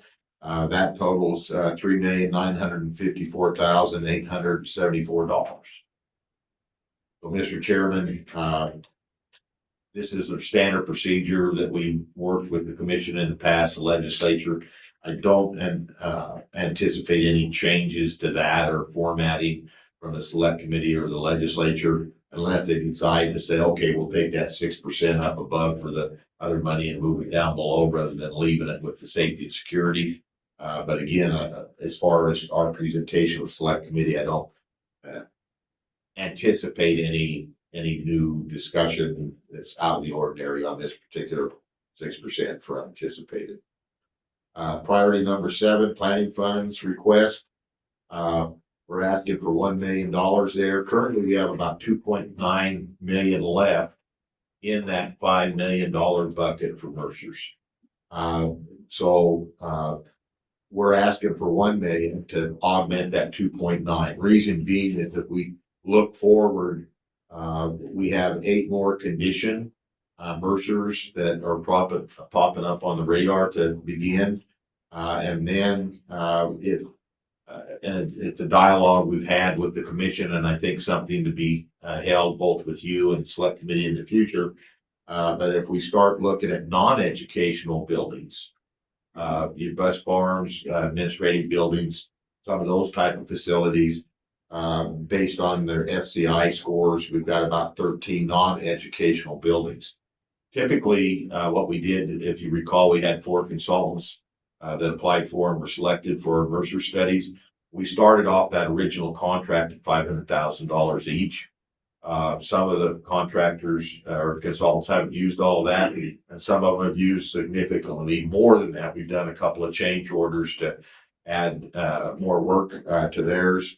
And so again, we estimate that would give us then a total of about 3.9 million if you go out. Again, we're going to be going out for requests for additional consultants and hopefully the same consultants we have in addition to, because frankly, I think these Mercers are taking a little longer, but it's what we have and resources available with the current contractors we have and the Mercers that they're performing one at a time as they kind of work through this process. But anyway, putting out, if we follow that same format, that would give us the money to continue on at $500,000 a piece. And then if we have some money as we kind of move forward and need to amend any of their contracts. So again, a $1 million supplemental request, Mr. Chairman, and that's priority number 7. Any questions there? Any questions? Any questions? None. Okay, priority number 8, Mr. Chairman, that's the Land Opportunity Fund. We're asking for $295,000. Currently, we have $455,000 in that account. Historically, we've tried to keep that at about $750,000. And we currently have one of the districts that is looking at purchasing some land, and that's about $150,000. So taking that into account and trying to keep roughly that 750, we're looking at a $295,000 request. So, any questions, Mr. Chairman? Any questions? Any questions? Yeah, Mr. Chairman, the next page 123, we kind of break down that total. So the total request is $124,265,652. We have a chart there that kind of shows our overall or all of our functions, that we could be seeking additional funding on. You'll see there's a number of those that we're not asking for any supplemental request funds. And then the breakdown for those items that I just went over. Again, the asterisks where we're asking for component projects request available, so we'll need to amend that. Besides component is also that other project that we mentioned earlier. So Mr. Chairman, the action item is to submit a supplemental budget recommendation in compliance with state statutes. The potential results, the commission will develop and submit the recommended budget for the projects and school capital construction financing to the governor and the select committee on school facilities in accordance with the state statutes that require the commission do so no later than September 1st. Recommendation, Mr. Chairman, is the state construction department recommends the commission approve $124,265,652 for the 2027-2028 supplemental budget request for planning, design, capital construction projects related to capacity condition, component projects, demolition projects, safety and security, unanticipated costs, and future land purchases as shown in the SCD budget recommendations of this summary sheet. Mr. Chairman, I have highlighted in my notes, so for you, this is a request. We're also asking the commission authorize the SCD to adjust the project budgets if necessary. Again, we did this last year. You know, some of this is based on that 95 million, some of the Mercer studies, so there may be some minor tweaks to that. Based on, again, the final Mercers approved by the commission or availability of funds in the 2023 appropriation of the 95 million. So, Mr. Chairman, with that, any questions we can answer? Well, I get a motion first and then we'll do question. Mr. Chairman, I move that the School Facilities Commission approve the State Construction Department's recommendations as indicated. I need a second. Second. Been moved and seconded. Discussion and question. Discussion and questions. Discussion and questions. Seeing none, I would now ask that we vote. All those in favor of approving the motion, please say aye. Aye. Are there any opposed? If so, same sign. Seeing none, the motion has been approved. Thank you, Mr. Chairman, and just a couple of, I guess, comments. So again, our select committee meeting is towards the end of August. We'll take this budget to them. They typically, you know, will go through the similar process. We'll present this to them. They'll ask questions.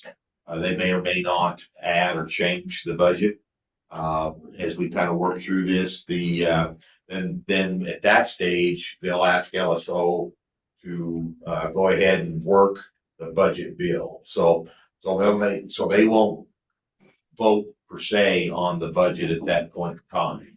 So then they'll take whatever considerations, either just taking this as is or whatever changes, ask LSO to write their budget bill up. So that will then come in the October meeting is where they'll formally approve that. So you can kind of expect that process on that side. As far as the budget request for the governor, we're looking, typically we'll meet with him. Well, this will be submitted. Again, you have to do this by September 1st. So the governor will get your budget. It may or may not look the same from the budget that comes out of the select. You know, hopefully they'll align fairly closely. But then we typically, the department will meet with him in the late September, October timeframe for the budget. And since this is the supplemental budget, you know, they'll start the legislative session right the first part of January. The budget last year was in February. So there's a more of a crunch timeline there. And then we'll take the select committee bill and the governor's budget goes to the Joint Appropriations Committee. And I can't recall off the top of my head, I think I have it on my phone, but I believe they've set up for the Joint Appropriations Committees. It's like the second week of December, I think, that they're going to be working the budgets for all the agencies. And I course, don't know right at this point in time where they may put that in, but we'll get that out to the commission and let you know kind of that timeline that they've got scheduled for joint appropriations also, so you can kind of have that on your radars. I just got one question for this. Will the information we give them on the motion we just approved include this footnote on those 3 roofs? Yes. Okay, well, in other words, if Congress maybe had one of their people on the select committee, which I don't think they do, he could maybe put those in, right? But certainly they can flex whatever they want within the overall. We want to do some flex. So, one of the things, you know, in regard to those projects, so as we look at next year's funding for component projects, we take into account those projects and those kind of rise to the top of the list for the next year also.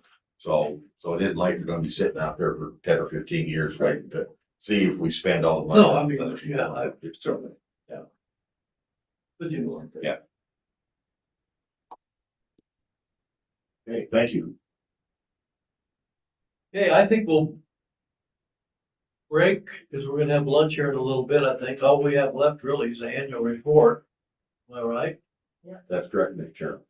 And then we'll come back after lunch and do the annual report. That way, I don't we have to devote a lot of time if we can. Okay. So we will take a 1-hour break. We'll convene again at 12:45. Gracious.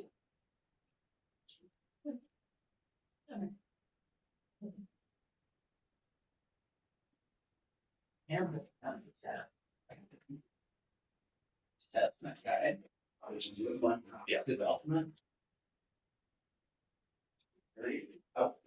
Annual report. Yeah. Annual. I do think that's a great job.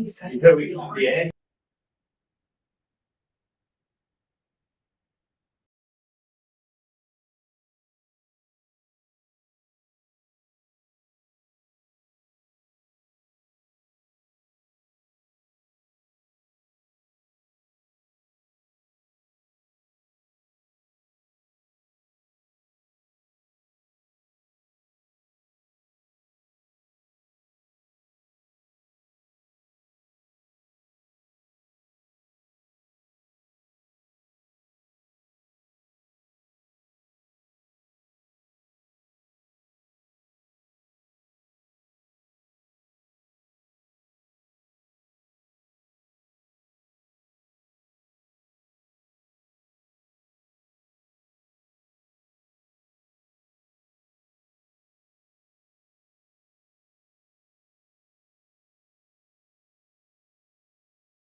Yeah.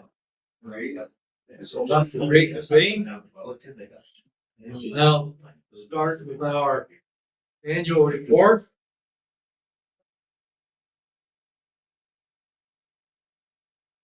Now I'll turn over to the director, Obi, and Administrator Carlton. And Laura. Hey, thank you, Mr. Chairman. Let's see. Okay, first up, page one is gonna be the executive summary, and I'll go ahead and tackle that.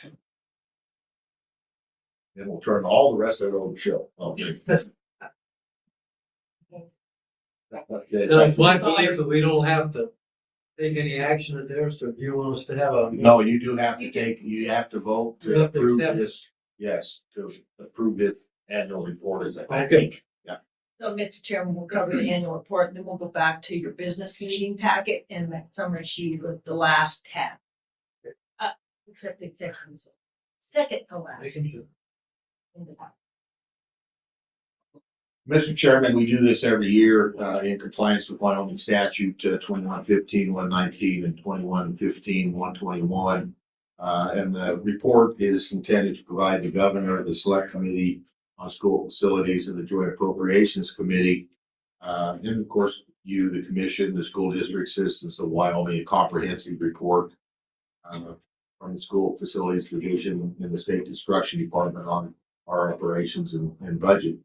Of course, contained within this is a lot of charts and graphs, things like that, that outline, kind of our procurement schedule and how we're rolling projects out. We look at our ADM and our financial report, the budget request that we just went through and you approved as part of this package.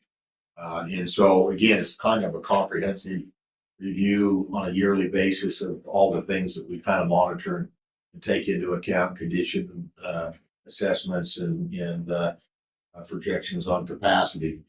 The 2027-2028 supplemental consideration document is consistent with our historical proposals, and we talked about that earlier. And the annual report's been organized by the financial reports of population trends, remediation schedules, project cost budgeting, the deployment schedule, and biennium budget request. These budget considerations, as in the past, include both the capital construction and the asset preservation strategy, and then will positively impact a greater number of schools and maximize the state's financial investment. The school facilities commission is annually tasked with assessing the adequacy of the school buildings and their facilities, prioritizing those needs accordingly, and to facilitate this evaluation. The commission may direct the SFD to conduct periodic on-site inspections and gather relevant data in collaboration with the school districts. The school district or the district facility plan is developed under Wyoming statute 2115-116 are considered in this process. Again, we doing that annually. Now, a couple of years ago, they'd gone through a biannual, and that's really what the statute defines, that it can be done biannually. But I think to stay up with the process, and my first year back as director, I met with the school business folks. And some of that data that comes out of this report actually flows into the Wyoming Department of Education. And without some of the updates, it was affecting some of the funding and programs that the school districts were getting. So again, we reconstituted that and are going to a yearly review. The schedules are informed to decisions to direct the funding towards projects and bring buildings and facilities up to standards set by statewide uniform adequacy rules and regulations. So again, the two things we look at are condition schedules and then the capacity schedule. Each of the scheduled building and facility projects, the commission ensures the adoption of the most cost-effective remedy studies, the measures to deliver quality education services and meet the statewide adequacy standards. The capital outlay requests for buildings were identified. Capacity needs and only be made after considering all possible remedies. If major maintenance and replacement payments are insufficient to address the scheduled needs, commission directs or determines whether capital outlay. And again, that's what we did earlier in this meeting today. As in Mercer studies, we talked about major maintenance funding as part of your budget request. And then, of course, we have a number of design capital construction requests. You'll see in this study, and it's consistent with what we've seen the last couple of years when we talk about population trends. Overall, through the state, we're seeing a downturn in the number of students. And again, that's projected nationally. You're seeing the same thing. It's to be kind of a generational type of thing. So it's the SFC in accordance or in consultation with the Select Committee on School Facilities may recommend consolidating educational facilities within, between, or among districts. The legislature shall approve any consolidation of educational facilities between 2 or more districts. When making decisions regarding buildings and facility projects, the commission prioritizes the best interests of the state financially and educationally, considering recommendations from the department and seeking efficient and cost-effective remedies. Expenditures from the Wyoming School Foundation program account should be allocated for necessary related costs to implementing effective remedies.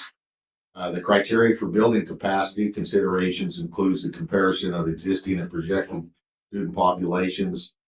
Again, we look 8 years out in the future on those capacities and analyzing the classroom numbers, square footage, examination of square footage per student, and assessment and loading utilization factors, and consideration of site acreages. I guess what I'd add to that paragraph is that when we're meeting annually with the school districts, that's one of the things that we take a look at. You know, have they changed uses of rooms? They're supposed to let us know so we can, you know, change those out because it can affect capacity. And interestingly enough, this past year we did find when we come out and do Mercers, we had a couple of situations where the Mercer, when we started looking at individual rooms, didn't jive with what we had in our database. So that's something, again, we went out, I guess it was probably 4 or 5 years ago when we did some of our facility assessments and actually had the consultant look at room usage and how many rooms were to try and verify what we have. And so, again, that's something that we do from time to time. The school facilities division year in review summary. So our facility condition, the FCA data from the 2023 physical assessment study for more than 600 buildings for the 48 districts has been incorporated into our Ames database. The system offers forecasting models to assist in projecting needs and revenues for facilities and allows the SCD to update the system conditions and scores after performing repairs. So if we go in and put a new roof on something, what we do there is we take that deficiency off, restart the yearly value for that so we can hopefully in the future give a better assessment of what those buildings are kind of on a yearly basis, where in the past prior assessments were a snapshot in time and it might be 4 years, 5 years. On the state side, it was 10 years since we did the last assessment. That was the score 10 years ago that we're using for the data as we kind of went forward. So a different format on how we're doing this at the current time. The other thing I think you'll find interesting, Travis got a request for information, was from a firm back east that wanted to know the condition assessment of all the educational buildings down to the component level. What was the life expectancy of the component level? What was the facility score on all the buildings? A couple other things. Just about any point they could think of. On buildings and so Freedom of Information Act request. And so I was looking at that going, man, that's a lot of information. And so we got a hold of JJ and he said, no problem, I'll have this in 15 minutes. back it comes, and about, he was wrong, it was about 22, 23 minutes. And so, anyway, just, he had broke down by table by chart through the AIM system, with, you know, how we have that structured now. And I went through, I don't know, 3, 5, 8 pages, I don't know, of data, that he had going down through all these buildings, and that, you know, how you get the cursor off to the side, it comes down, shows where you're at. It didn't even move. So I don't know how many, probably tens of thousands of data points they got. But with the new system, they got it in 22, 23 minutes or something, and we were back out the door. So I think, you know, how that system works and what it'll do for us in the future, we've just come an awful long way since even when I was first director back in 2015. So, and I think it'll only get better. But again, it helps us in answering your questions. It helps the select committee with joint appropriations when they ask information and how we roll that out. Down here, Laura attends those meetings and kind of acts as our conduit with the staff. So we got, JJ will be watching those meetings, and they'll ask a question and I may have to answer, Mr. Chairman, I don't have an answer, but we'll get back to you. Meanwhile, they're working on it. They shoot it to her. She writes me a little note, comes back, and I say, Mr. Chairman, we have that. And you can see them sometimes shake their head on how the heck they do that. Well, it's because we've got, you know, a lot of good people working at the department, and we've got the databases that, you know, we can get a lot of that information on pretty quickly now.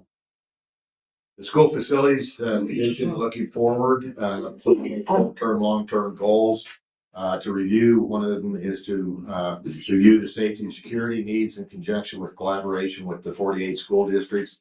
You've heard us talk about that, I think, in a couple of our previous meetings, as well as in the select committee meeting. We're thinking that we're going to go out for another assessment. That was, the last one was done in 2015. Of all the school buildings, take a look at their security needs. Things have kind of changed. Technology's changed. We spent $40–50 million just directly through this department and the funding. And I know the districts have spent some of their own money on some of the security stuff to reassess where we're at. We talked a little bit about that earlier this morning on the $50 million security request that you approved. So really go back again and assess and kind of see what's going on. And some of that, we're getting that question from the select committee on what's that look like and when we need to do that. In the fall of 2024, the SCD, WDE, and the Wyoming Office of Homeland Security hosted a safety summit, and the districts received and provided information on their information and education regarding school safety. This past spring, Shelby and I attended a meeting in Casper where WDE, this department, and the Homeland Security Office hosted a school resource personnel conference. I think we briefed you at the last meeting on that. I found it very enlightening, very beneficial. And so hopefully those things will continue. The SCD intends to issue a request for qualifications, the RFQ, to contract with the consultant to perform those updated safety and security assessments later this fall. So hopefully that'll be going out in that November timeframe, maybe December, depending on what our workload looks like. And interestingly enough, we kind of talked about that at the spring meeting that was held in Casper. And we've actually had some consultants already reach out to us that were, you know, wanting to know more about that thought process and ideas. So I think there are folks out there that are interested in coming in and helping with assessments in the future. So the SCD plans to offer training sessions regarding the development of routine maintenance plan, along with the implementation and best practices for routine preventive and maintenance plans and activities. So we did go out with an RFP. We selected a consultant, so facility, well, it's FEA now. That used to be Facility Engineering Associates, but it's just the FEA moniker for the company was selected to do that. We've had a couple of meetings, and we're having now bi-weekly meetings. The meeting will be in Casper in mid-September. I think it's that week of the 12, 13, 14. It'll be a day-long, 8-hour training. We'll have an icebreaker the night before. We're working with a couple of different motels to see where it may be hosted, and we'll get that date out to you just as soon as we can and to the school districts. And it's not only for the school districts, all the state folks, basically anybody that gets funding through the state is going to be invited as far as their facility managers and staff. So University of Wyoming, I know, is certainly in the community colleges expressed interest in attending that. YDOT's going to all the agencies that fall under the SBC, about 15 other state agencies, and again, the 48 school districts. So we're hoping to have about 200-ish is what we're planning for right now. Facility folks attend that. And again, that'll be mid-September. And hopefully in the next week, 10 days, we can get something kind of locked down with the time frame with the venue. And as soon as we do, I want to get that out and give as much notice as we can to everybody.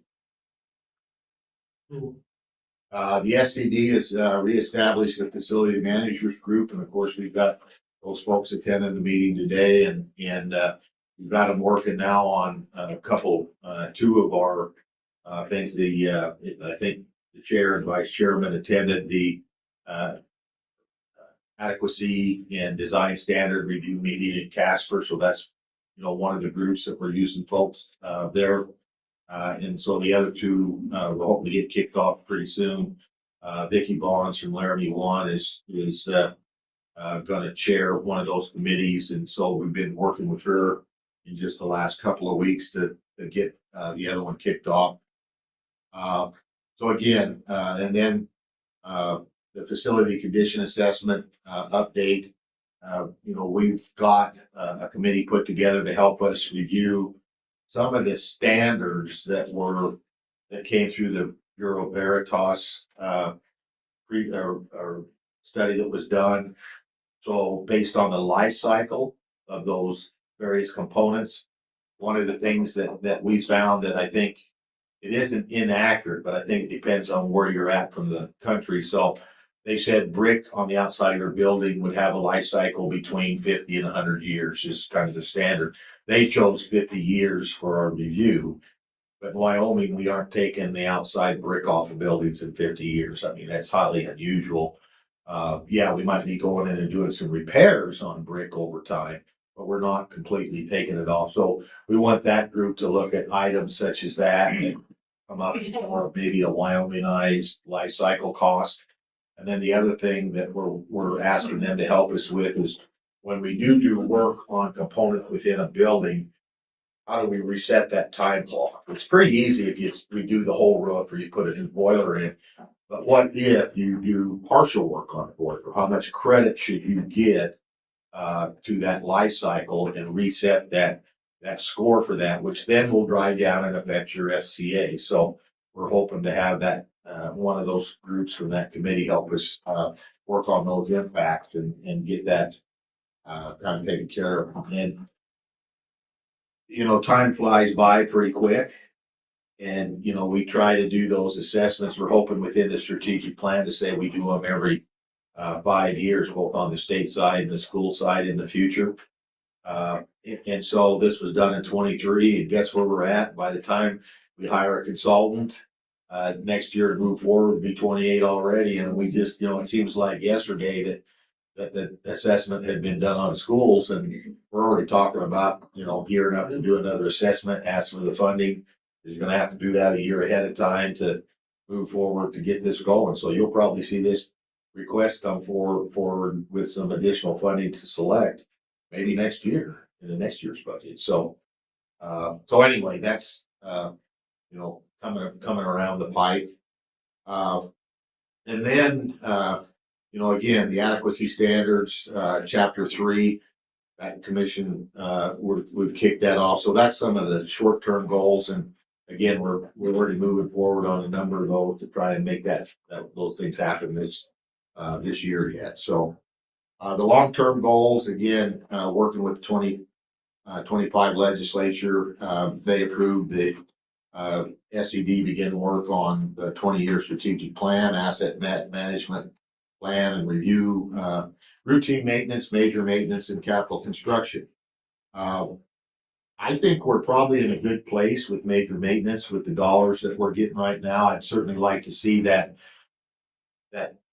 square footage, which is in select committee right now, to come back as a bill and be reviewed, go from the 115 to 135.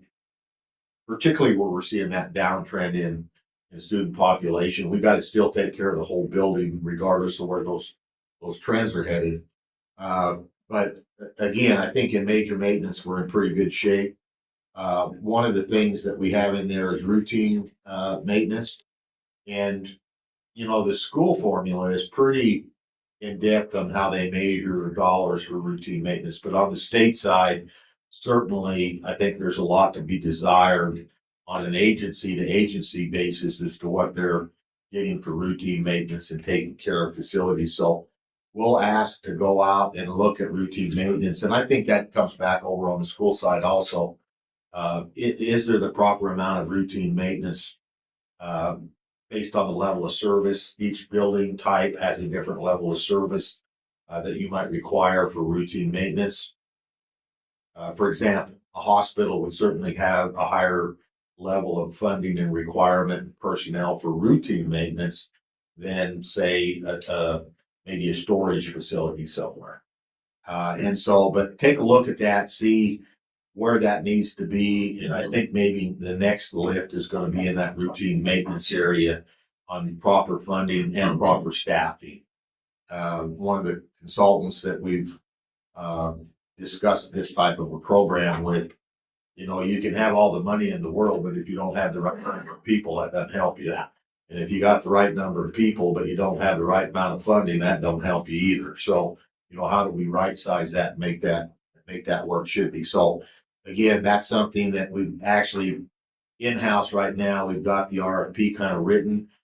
We got one more take a set of eyes to lay on it, and then hopefully here this next month, we'll maybe have that on the street and start that strategic plan process, get a consultant on board and start later this fall in that process. So go through within this on that same page 3, talks a lot about what's in that strategic plan. But again, we've talked about this, I think, a number of times over the year. So I'll kind of skip the individual bullet points. You have that available. And so anyway, any questions on that kind of short-term, long-term goals? Chairman. So looking at long-term goals, you talked about that. RFP going out to look at, evaluate personnel versus finances, et cetera, et cetera.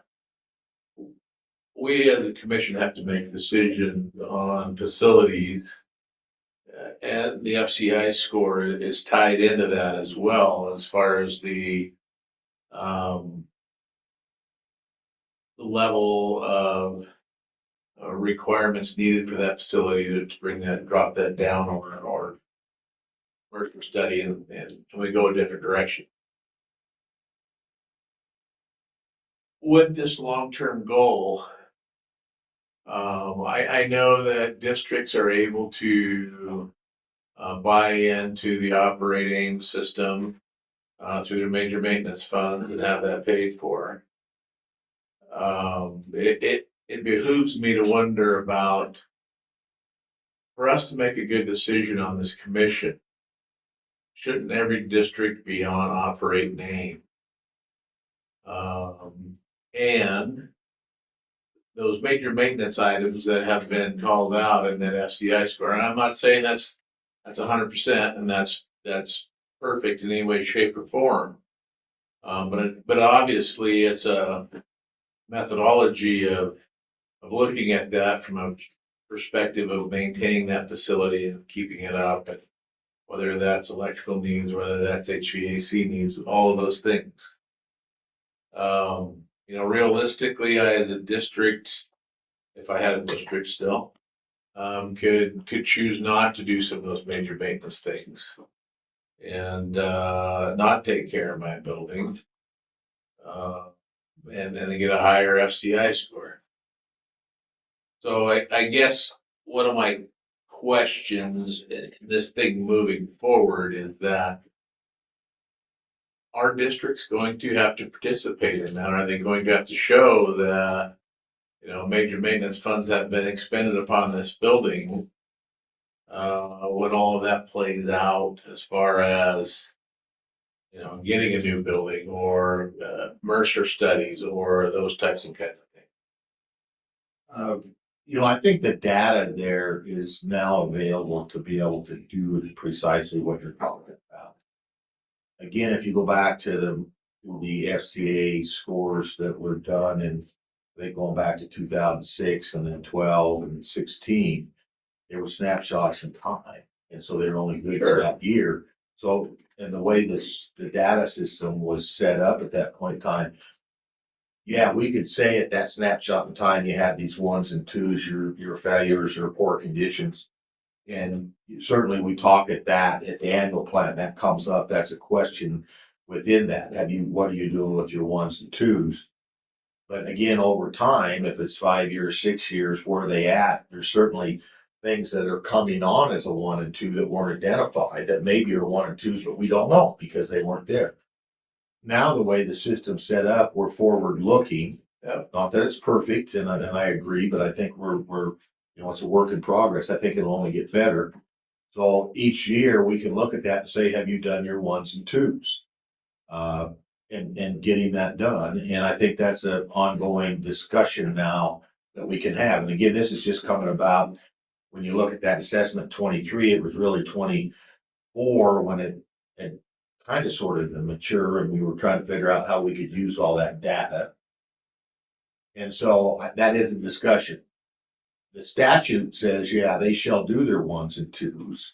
And now I think we can assess that and have that conversation. So I think that right now, if we probably ask JJ, can you go in and assess all the 1s and 2s in the districts, he could probably lay that out, and we could map that against their annual plan and what they're doing.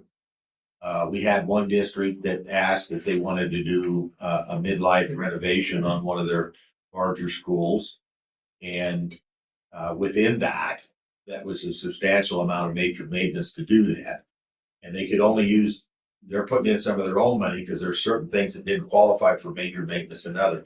But before I would approve that, I said, you need to lay out based on this new assessment looking 3-5 years out on what we're showing within that FCA. Will you have enough money if you do that? Do you have enough to address those failed or poor conditions? And is that going to be in your plan before I would approve that? And so they were able to just take the same data because they can get in the AIM system. And we sat down and went through all those, and they had a plan on how could they address that, given their current funding and looking out into the future with the funding that was coming. The other piece of this too is from the district side. Pick anybody out here in the audience, I don't care, but they're working their tail off. They're documenting things within AIM, and they're not getting to some of those things they need to get to because there's not enough time in the day. Right. And so from a staffing perspective, I see that as a legitimate methodology of saying, hey, we're not being funded enough here through WDE with our maintenance, with our custodial, with our whatever, based upon the systems that we have in place. I'm showing them I'm taking care of these things, but I'm also not getting to some of these things I need to get to, just based upon sheer hours in the day that need to happen. So I don't want to be a big brother. I don't want to be that, but I see value in being able to make a sound decision sitting on this commission from the perspective of, yeah, this district is taking care of things, and there's unanticipated things that come up, and we have component level funding to take care of those.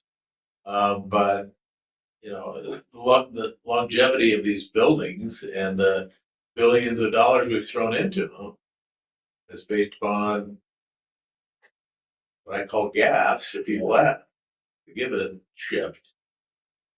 Well, so in the debate with House Bill 86 that established the strategic plan, wrote new definitions to make them uniform, whether it's community college, UW, or the schools or state buildings.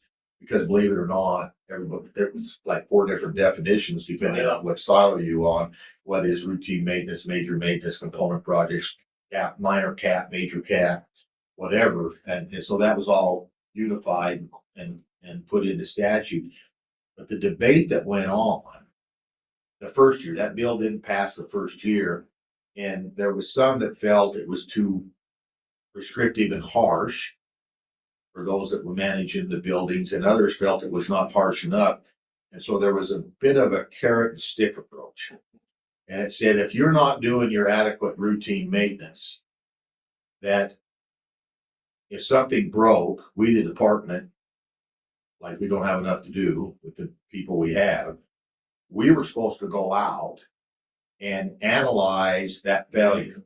Did that failure happen, say, on a 30-year life of a boiler? Did it happen at year 28, 29, 32? But what if it happened at year 15? So we were supposed to go look at that and see whether or not they did their routine maintenance and have that documented to show that, okay, it was a weird failure. It died in 15 years instead of 30 years expected life for that piece of that machinery. And if they hadn't performed their routine maintenance, they had to take their own budget and pay for that loss of that 15 years. We could pay for part of it, but not the whole thing. So there was a lot went back and forth in that, but we didn't have the system to really analyze it. And we didn't have the people to analyze it. The new AIM Operate system that we have will provide that documentation seamlessly for the districts and for us, should something like that come up. Now, that did not come out in the new bill. They took that out of there because that was a big debate point, and some of it was from me saying, how do I make that analyzation, particularly since my project managers and myself, other Shelby, I'm sure knows all this, but she knows the true life cycle and what on every facility component in the building, but the rest of us, so we'd have to go out and hire consultants to do these assessments and tie all this people and everything else up. And so that came out of there, but the genesis of it is thou shalt have a routine maintenance plan and thou shalt report on that plan. And it falls under the SCD section. So whether you're University of Wyoming, community colleges, agencies, school districts, that report, we can ask for that report and you have to give us that report. The legislature can ask and they'll ask us and we'll have to compile it. We currently have 17 districts that have signed up for that routine maintenance system or module for the AIM Operate system. And so I think for those districts that do that, the benefit is should we get that kind of request, we may not even have to go out to the district to get that information. We can have it from what they've entered into the system. And if they want to know how many people are doing the routine maintenance on boilers at the proper time, we can pull that right up and show them, yeah, we are, we aren't. For the remaining districts that aren't doing that, to come up with some uniform format to give to them, I think it's going to be a lot more effort on their part. To assemble all that. And it's going to be more difficult to say whether or not they're truly doing that without you giving us some kind of records and whatever format they have in their various districts. And I'm sure if there's 21 districts doing that, there's probably 23 different systems we're going to have to look at. Yeah, we had a long discussion in my district about that because, I mean, it was expensive to be on this system. Yeah. For us, one building and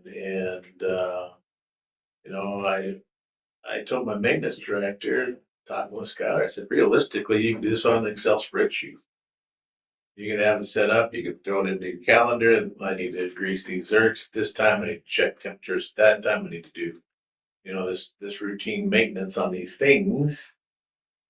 And we have it, but, whether Skylar quits tomorrow and Joe comes in the next, and then Lisa comes in next, and the continuity of those records is not there. Yeah. And so that's why I'm just kind of,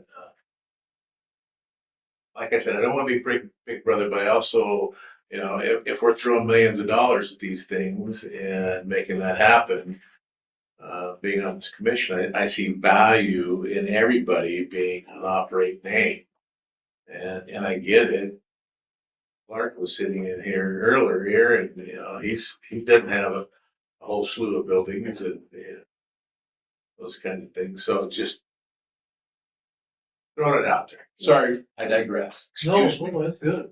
Well, I think that's, I'm on the same thought process that you are. That's why we made it available, for the districts to use their major maintenance money, to do that, where that was never available before. You know, there's a number of them have different systems out there.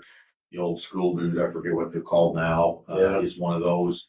And their prices just recently went way up, and that was coming out of the general budget for the districts to do that. So by coming over on the, I guess the carrot that I've offered up is you can use your major maintenance funds. It's not coming out of your general funds to be able to do that in the future.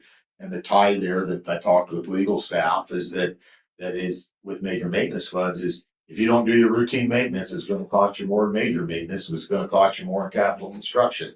So how can we get that process out there?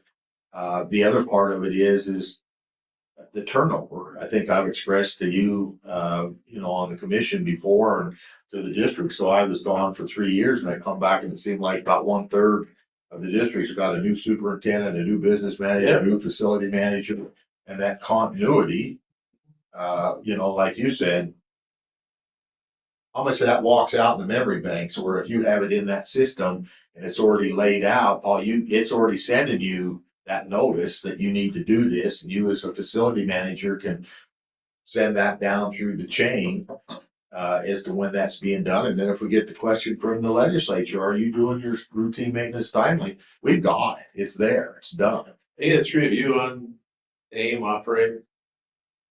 Yeah, Well, on the AIM system, we haven't moved over to the new work order system on that yet. what kind of a time burden is it? For us, for the work order, I know Troy was, him and Dan were kind of the pilots of it.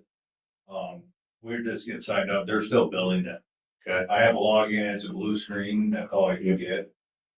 So we're feeding information to JJ and what they request, and we still have to go through the whole thing that Troy's already gone through, and Dan, of finding the time or the resources to tag all our assets. And again, it comes down to manpower. Sure. Manpower is Absolutely. the biggest thing when we. only- That's kind of part of this whole conversation is, we're gonna do this maintenance and do it well. Are we staffed fundamentally Yeah. correctly or not, or? Well, I think on the front end of this, it is a lot of work for the district to go out and tag all these things and get them. But I think looking down the road, I think it's gonna be a lot simpler. We have that continuity of operations we just talked about. And as we build a new building, I think it's easy for us to put into that. Gotta be in that specs of the new building. Yeah, they come in, you tag all that stuff, and it's part of building that, so it's done. Yeah, When we do the new assessments, that will help also. When those guys come through and all that stuff's already tagged, the life cycles there, because one of the things that they had to do in this Bureau Veritas is go in and look at every one of those, pictures of everything, put down the tag and all of that. Well, we got all that now. We can give the consultant when they come back out. And then try, and one of the things we found was in some of the data is we had a picture of something, but it wasn't the right tag. Okay, so then we had to go back and get that figured out in the original assessment. Well, now you'll have them. Yeah. And so that will, I think, save time, effort, and dollars in future assessments. and thank you. So anyway, the next page, page 4 is again, the budget that we just talked about, that you just approved. So again, we'll make, some minor changes to this, in the fact that, you know, we've got this component projects, we've got delineated, with the asterisks, but we have that one asterisk, so there'll be some, again, pending approval of this, some minor changes. So with that, Mr. Chairman, that takes care of the executive summary. You know, I think, moving forward, talked a little bit on the front end, Mr.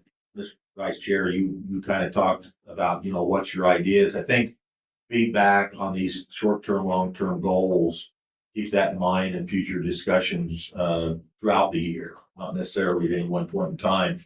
Something that you may see that we can have that discussion and maybe that goes into the next year's annual plan as to how we do that, so. Good idea. I will turn that over to Laura, I guess, if the next one, if we're ready to proceed. So,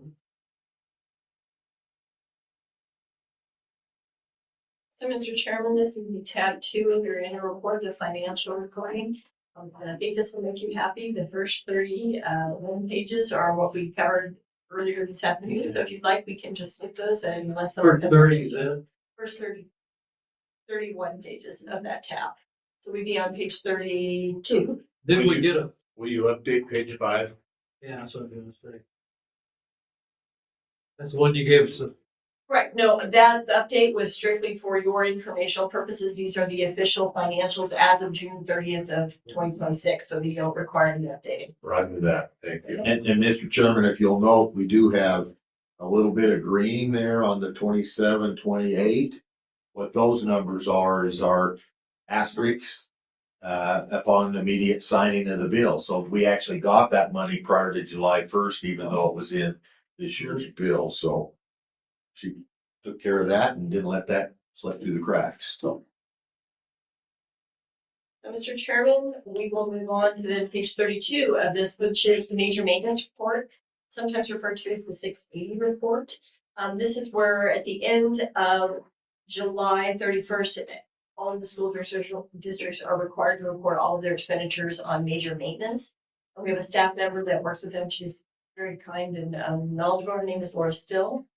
And she works with all of the districts to reconcile all of their bank accounts with all of the information that is provided so that we can get that information to you.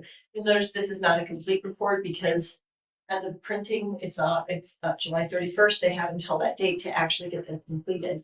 As of 9:45 this morning, when I was chatting with Laura, we have 43 districts in and reconciled, which is excellent.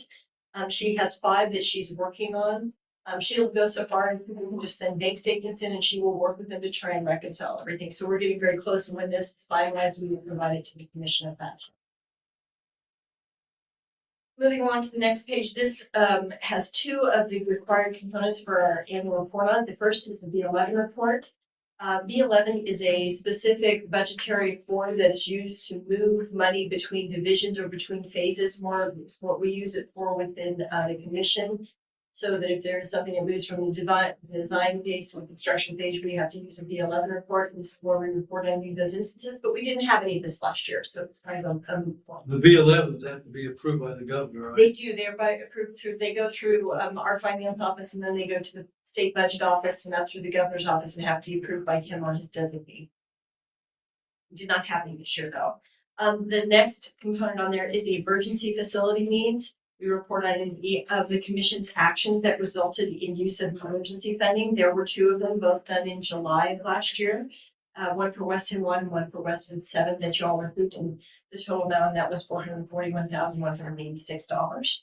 Mr. Chairman, if I could weigh in at this point, we do, if you recall, we've got a request. I think it was the meeting before last we talked to you about, and so I expect it to come forward. I got some email correspondence this last week from Laramie One.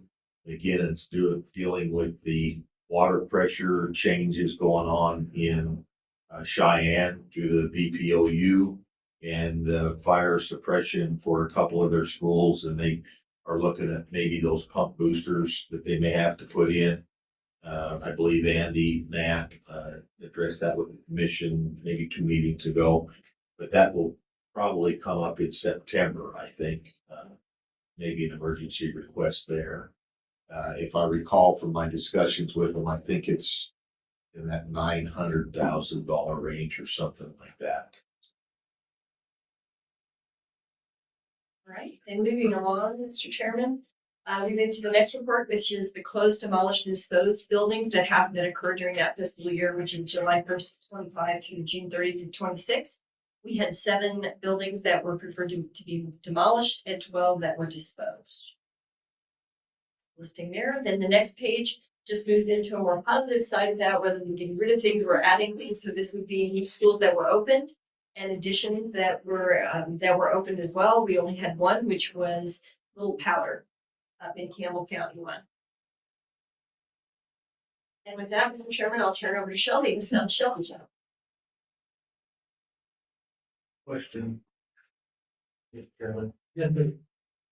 So Laura, on page 32, obviously there are some districts that haven't reported yet. I presume those are based upon that the reports are due by July 31st. And you don't have that data as of this moment. Correct. It is July 29th today. And so they're supposed to, we'd asked them to have everything in on Monday, and we don't have that, everything in and reconciled. We have heard from all the districts. Laura works continuously throughout the year, reminding them, and a lot of it is they have to enter the external charges into the Albright system. And that's usually what trips some of them up. They get behind on that. And then reconciling, it's not in AIM, we have to make sure it all reconciles. So that's usually a true. But at this point in the year she only has 5 that she's working through issues with, and she's actually heard from all of the districts. Is great. The districts do a great job responding. Every district will have money spent and all. Yes, they will. They're these zero. But I noticed in our district, there's nothing shown. Correct, and that's because this is incomplete on data. This is just incomplete data at this point. We're giving you what we had at the time that we went to print, which was a week or more ago. And so we've been getting more and more data in at that time. But in all probability, there'll be a number in there. There will be a number in there for every district. There will be. And when we get it all complete, we will provide it to the commission. And Mr. Chairman, I think we're in a better place this year than we had the last couple of years. We had one district, and again, it goes back to that turnover of people that we talked about. Yes. And the business manager leaving and things like that, to where we had one district that I think one year never did get it completely reported. Correct. And then we had to work with them the second year, and they were even late at that, but we finally got the information. But again. That's just what, 2 years ago, right? Yeah, and there was one last year, I believe, that we had that lagged until like November before we finally got everything reconciled. So we're in really good shape. Laura has done a really good job in being proactive with the districts and trying to send out information early. She's done step-by-step guides and handouts and various things so that everybody knows what they should be doing. So when you have that turnover, she also personally calls the districts and talks to them, particularly ones where there's new people, so she can make sure they understand the process and what needs to happen. And we've gotten a really good response from the districts this year, so which is nice.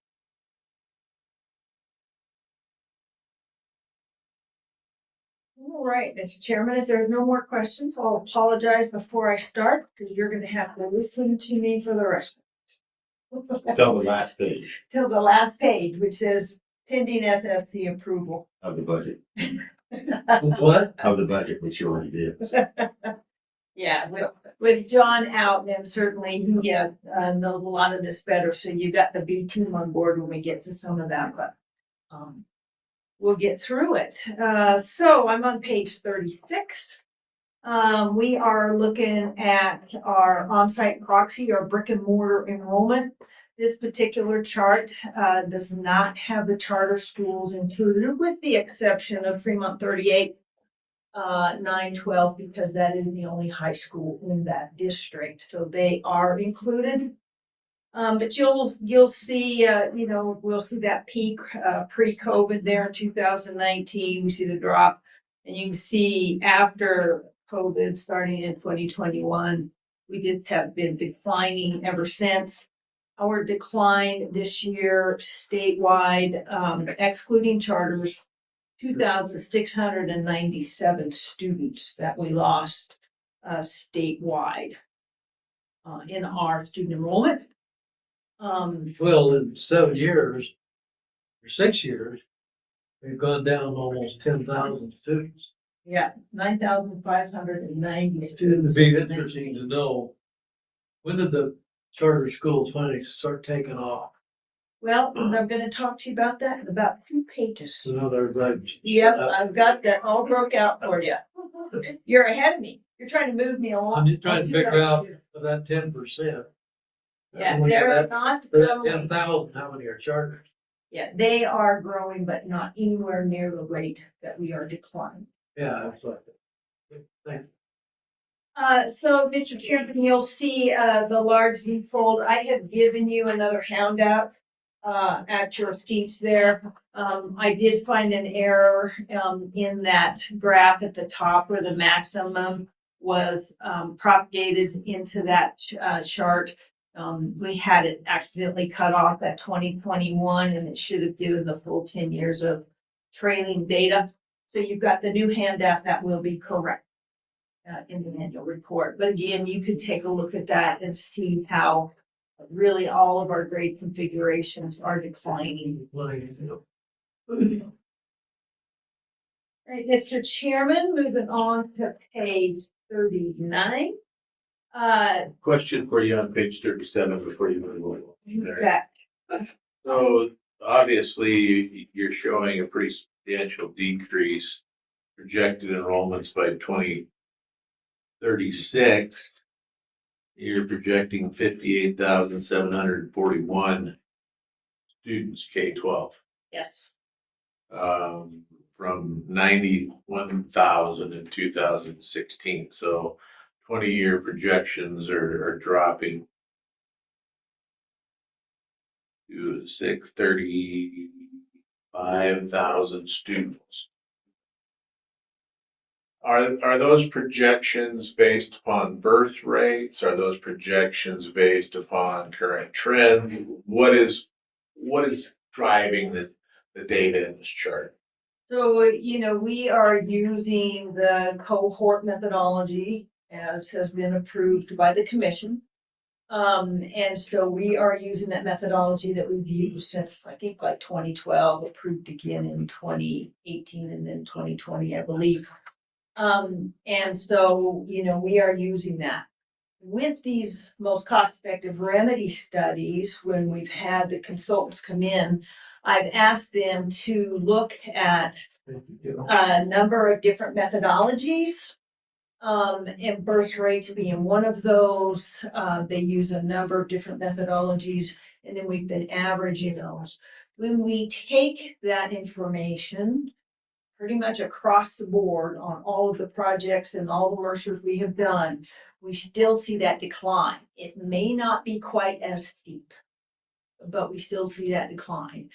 That is an area where I would like to hire, put out an RFP and try to hire somebody to come in and review our cohort methodology that we're using and take a look and see if we, if that's the right way to continue or if we should look at maybe combining it up a number of different methods. But overall, even when we go in and pull birth rates and look at it, it's just declining across the board in general. Yeah, and I've seen the data nationwide as far as birth rate declining and some of that type of stuff. That's obviously there are extraneous things that would impact enrollments. Everything from data centers to tourism to those types of kinds of things that impact school district enrollments. But I'm just curious. Yeah. I need to study up obviously on the cohort rate because I'm clueless about that. One other comment I might make, but as we watch, economic data coming out of the state, our fastest growing population in the state of Wyoming is 60+ years old. Just don't have But with that school-age 60+ year old, it requires people to take care of those people Yes, as it well. does. Yeah, Further on in their life, which requires younger bodies, which requires childbearing year age types of folks. yeah. And the other interesting thing, I guess, having two kids that are both in healthcare is how are we seeing our medical field fill that now? Yeah. Contract nurses, contract PTs, Traveling people, yeah. contract doctors that are just coming in and they aren't making their homes here, which is unfortunate. Somehow we've got to capture those people and get them to move in. There's a lot of money in that field to do that traveling. I was just a lot of playing that game, but yeah. Yeah. Well, those contractings can come in And of course I knew it, I lived it 35 years. They can elect not to have health insurance, they can elect not to have retirement. You know, and so then we have to give them a place to live. So they live free, don't have to pay anything, and they get double the salary per hour. You know, I've contended that, you know, I'll go quick on this, is that the state ought to form a 501(c)(3) and then do the contract services and put them into the various institutions and places, put the profit in the state's pocket. But it falls on deaf ears. All right. So, Mr. Chairman, page 38.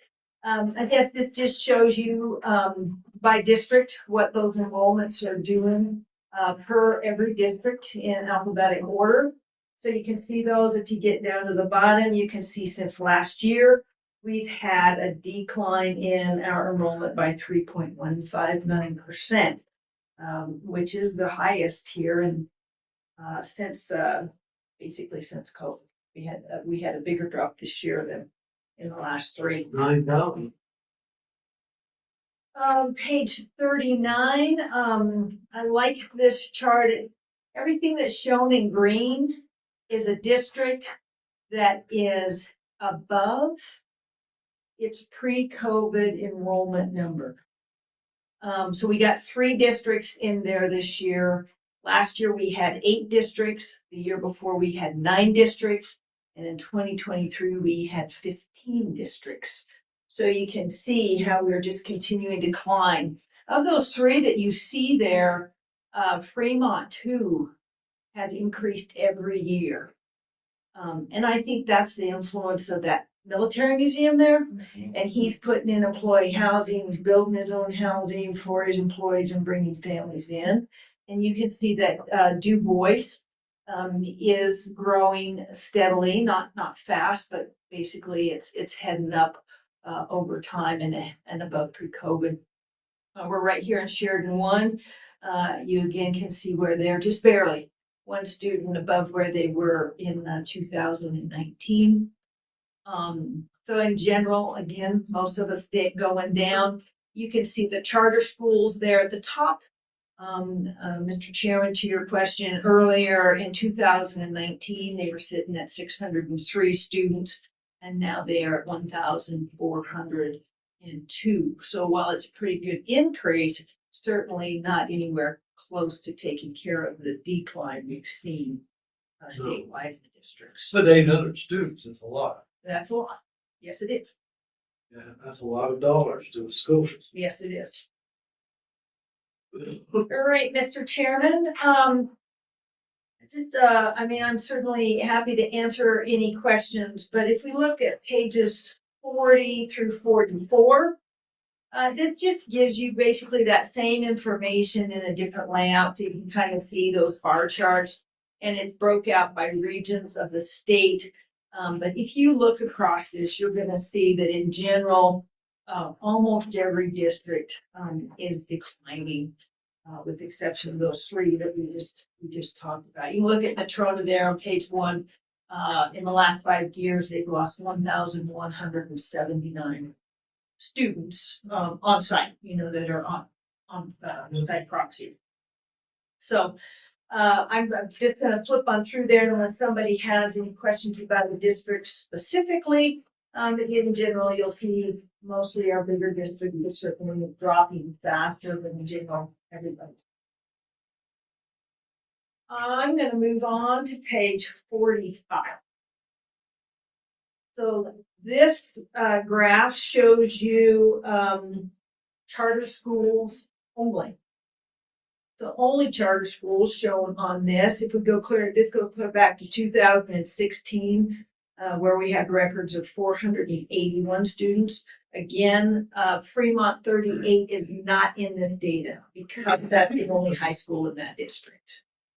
But you can see there, 2022, we had the big jump 331. The next year we grew by 271. This last year we grew by 175. Yeah. So you can see where the rate of growth is certainly slowing down on these charters. That being said, you know, we just had another charter school But approved. look at the growth since 2022. Right, You've gone from 625 to 1,400 plus. right. You know, getting huge.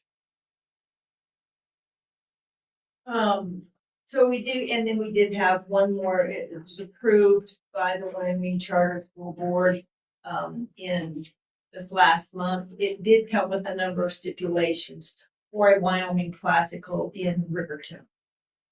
So we may see that coming on board, and Alpine, will be opening this coming year, yes, up in, and that's Wyoming Classical Alpine. You'll see the enrollment projections again, that same chart. You'll see that same general increasing line there where those charters are growing, and it gives you all of the training data and the projected data based on what we're seeing happen with those charter schools and their continued growth.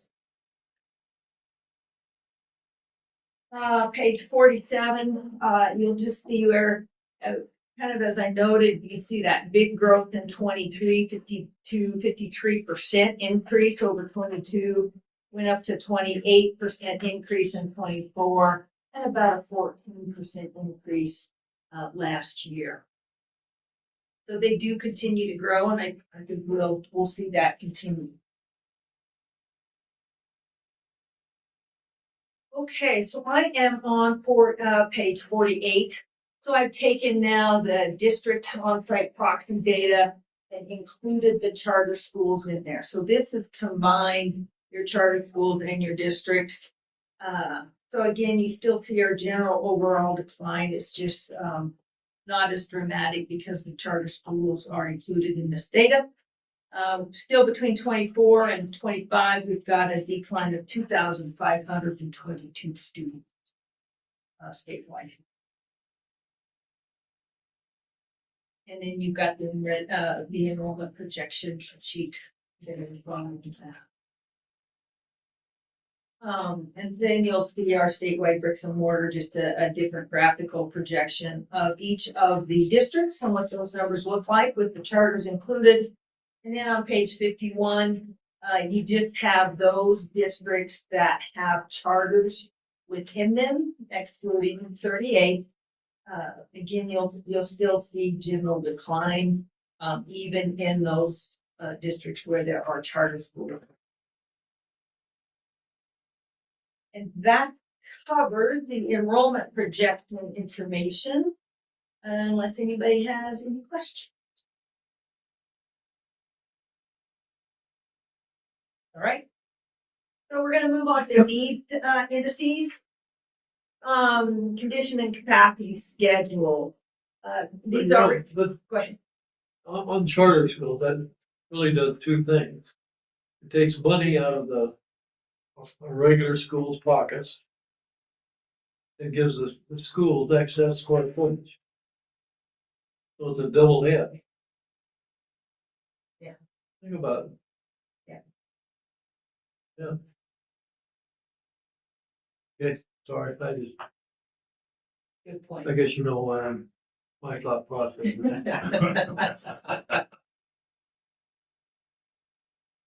All right, on page 52. Wyoming Statute 2115-117A requires that the School Facilities Commission establish two remediation schedules, that being condition and capacity.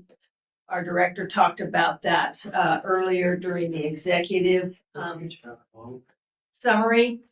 So the condition, we do categorize it by educational as well as non-educational buildings. And they are put in a priority order. The latest facility condition assessment concluded in April of 23. These tables are based on the generated 2026 condition schedules using the adjusted 2023 FCI scores. We have adjusted those for projects like components, So if we know we've gone in and put a brand new roof on a building, but it had a deficiency, we have taken that deficiency away. So we've done that with component projects. We look at, where we're putting in 2 new high schools. So Rock Springs High School, Campbell County High School, all the deficiencies that were in their data for those 2 buildings, we have removed them because we know we're going to get rid of those deficiencies. And so that's how we are adjusting this. Our intention is that we want to further move into looking at how the districts do a lot of major maintenance in their districts. They fix a lot of those components. Sometimes they're doing the entire system, sometimes they're doing parts and pieces. And I think we want this facility managers group that's focusing on FCA scores to help us work through that. So if you've gone in and done a partial fix on an HVAC or just a piece of that system, what should we adjust that score? Because we know that is improving the condition of that component. It's a matter of how much you adjust it. So we want to have a partnership as we look at how we're going to do that. So I think you're going to see this continue to evolve. Yeah, Mr. Chairman, a couple other things along that line is we're not gonna adjust the value on everything. If you're in there, you know, you have a $40 million elementary school and you're fixing you're putting in a new $5,000 pump. It's not worth the district's time and sweat, and it isn't worth our time and sweat to go back into that whole system, because at any one point in time, we've got some 5,000 work orders on major maintenance. So we're focused more on those higher dollars. The other thing is we're not gonna focus on the dollars they spent to do that. Because in some cases you're coming in to fix the lights, this came up in one of the projects today in Conestoga. If you're going in to fix the lights, the HVAC, well, you might as well fix the ceiling at the same time. And so it would show up as a component on, say, the lights of X amount of dollars, but you gotta do this other work to get to that. And so so your total cost is, say, 50% higher than what's shown in the database. We're only gonna adjust the dollar value in the database at the dollar value in the database so we can keep apples to apples and not say in the database this was a $500,000 repair estimate and came in at 7 or it came in at 3 and adjust it that way. We're gonna adjust the dollars that we have in the database so we don't start corrupting the files. And again, the hope is every 5 years we come back and reassess, which will reset that FCA score and we can keep moving forward. But the long-term hope is we can take those scores, analyze the dollars the state's given us. Is it making a difference on the scores? Are the scores not deteriorating as fast? Or are they even getting better because of the work, the dollars the state's put in? So. Thank you. And so the other item we have done is we've developed these new FCI scores, and we have looked and updated the facility replacement cost per square foot, looking at current trends, recent bids, input from the Wyoming contractors. So we take and evaluate that current replacement value as well as we figure that new FCI score. The priorities condition list has, as a result, in the identification of facilities to undergo most cost-effective remedy studies if they score above a 0.3. Studies are ongoing with new studies coming online. We have 8 Mercer studies still going. They are pretty active. I'm anticipating we will be before you with Niobrara, 2 of them there, the VOAG building and the Lusk Elementary School here fairly soon. We still are working on Goshen Southeast and Pine Bluffs. Pine Bluffs had a capacity issue, so we're looking at that. Getting ready to resurrect and start working again on the early building in Sheridan 2. Actively working on the central kitchen in Albany. I think we're nearing completion on that particular Mercer. As the director noted earlier, we were in and met with Converse One on the Douglas Intermediate last week. Hope to be bringing that before the commission in September. And Wheatland Old Junior High School, just got out the revised study there, also got a brownfield report that was done by DEQ that we're looking at, but hoping to get into Plat One and meet with their district here fairly soon. So I'm anticipating we should have a number of Mercers in front of you in September. If we look at the data that's coming on later in these sheets, you'll see that we've got about 8 new condition ones for education and 13 for non-educational buildings that would score high enough. So we'll talk about those when we get to the sheets. When we look at the capacity remediation schedule,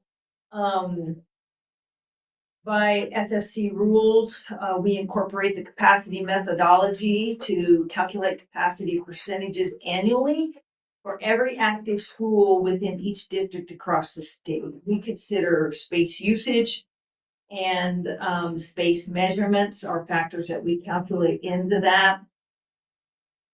We work hard to maintain this information, work with the districts to update space usage as needed. Try to talk about that at the facility planning phase, have them give us updates or changes in use. As we have been going through these Mercer studies, we have found that, a lot of times their numbers fluctuate. They need room to be used for something different. Those get adjusted. That does impact capacity of that building. So working hard with the districts, try to keep that up to date so our capacities are correct. We get the on-site proxy enrollment data from WDE. They get it in October, then they scrub that data. We usually see it around the end of the year.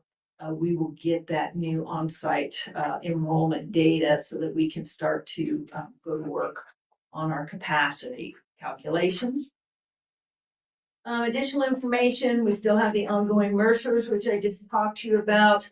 That we're using to effectively allocate the $95 million.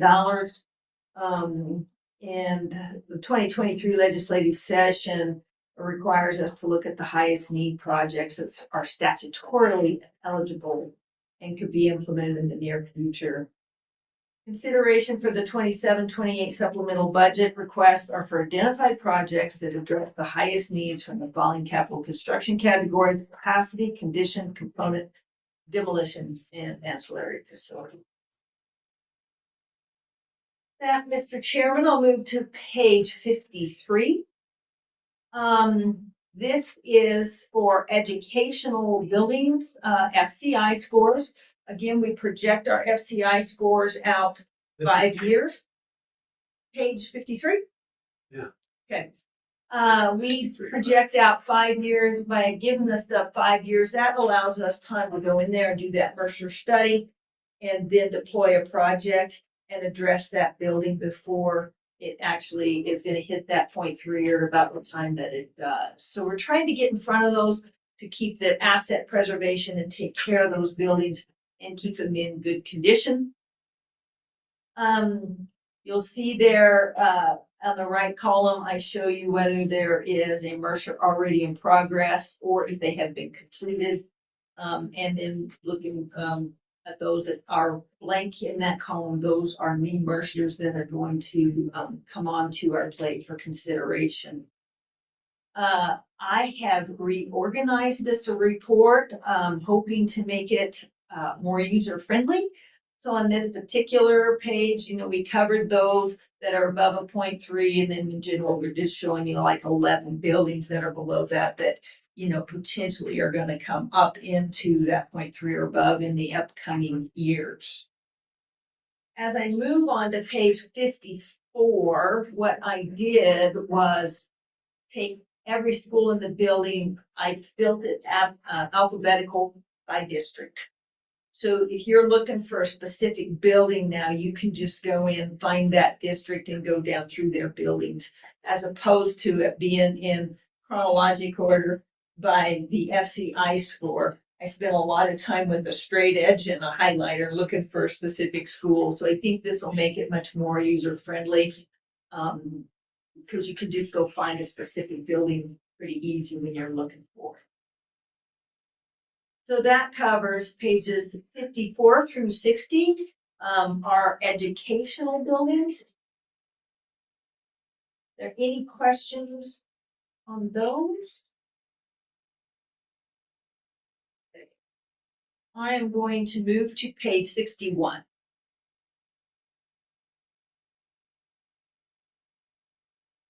So this is our prioritized list, again, for those that are above a 0.3, and then the top 11 buildings below that, for non-educational building. This is something I think that we need to have some discussion about. Director brought it up earlier. By our rules and regs, we do say that we will be looking at buildings 0.3 and above. It is not specific to whether they're educational or non-educational. So I think really kind of a policy call on how we want to move forward, how we want to prioritize. Do we want to consider, do you want to remain with the 0.3? Should there be a different consideration based on the type of the building, right? And I think this comes back to the director talking about the type of use. You've got admin buildings in this, you've got transportation or bus maintenance facilities in this, and then you also have, storage warehouses are included in this. And so I think an area that we need to have some discussion on what the appetite is to start throwing a lot of funding into these non-educational buildings by driving Mercers.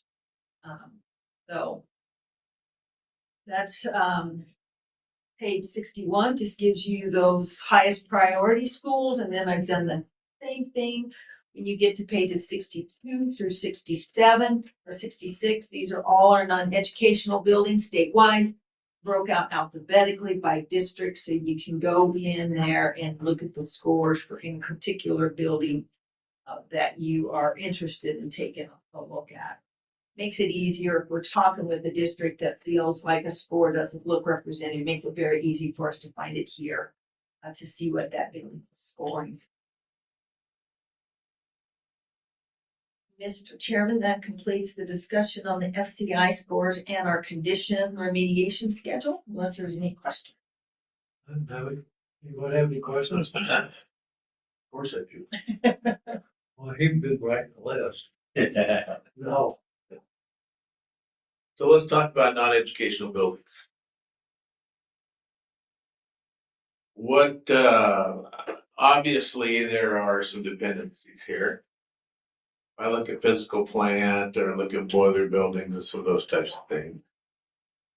The dependency of those being up to snuff, functional, and good operating order can make a determination whether I have school or not.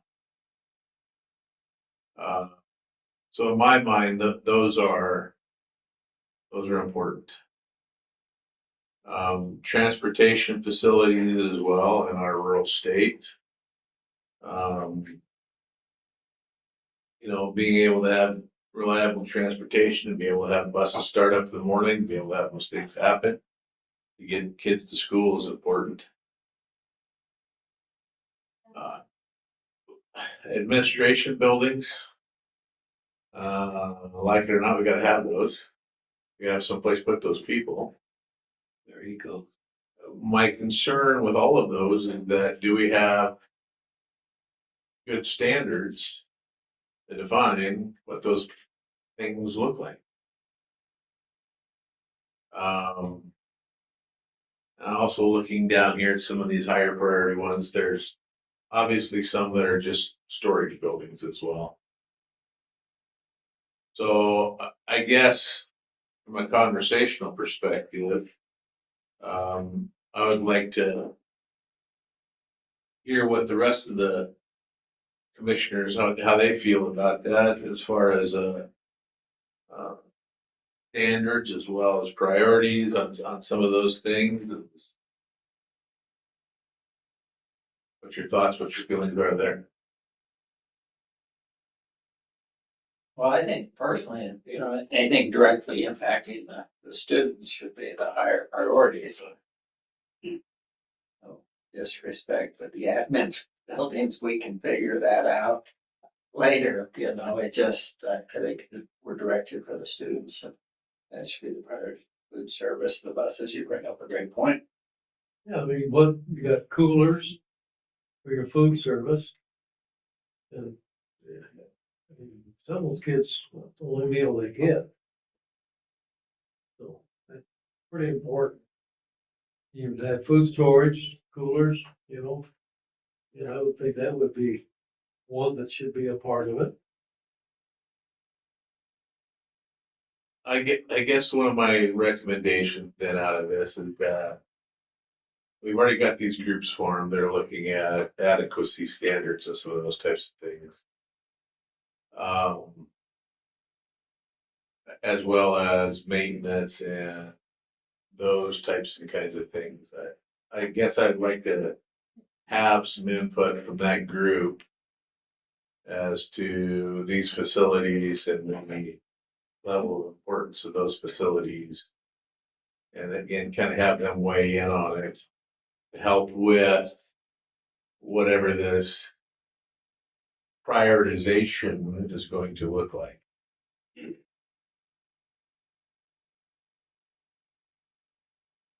Chairman, there's another oddity that is out there where we have buildings that are on a list. But we have some districts don't have a building. We brought up the transportation situation with one of the districts that they've always gone out and used the local mechanic shop. The insurance company for the local mechanic shop found out they were doing buses. Said, well, now we're gonna have to increase your insurance. And he can't afford to increase insurance and make the money, so the district then went out and tried to have somebody else, and that didn't work out. So they don't even have a transportation facility. So if we go by some metric of an FCI score, driving it, they never show up on the list. So I think one of the things we need to look at is those that don't even have one because of a unique situation, probably ought to rise to the top of the list. Probably ought to need it.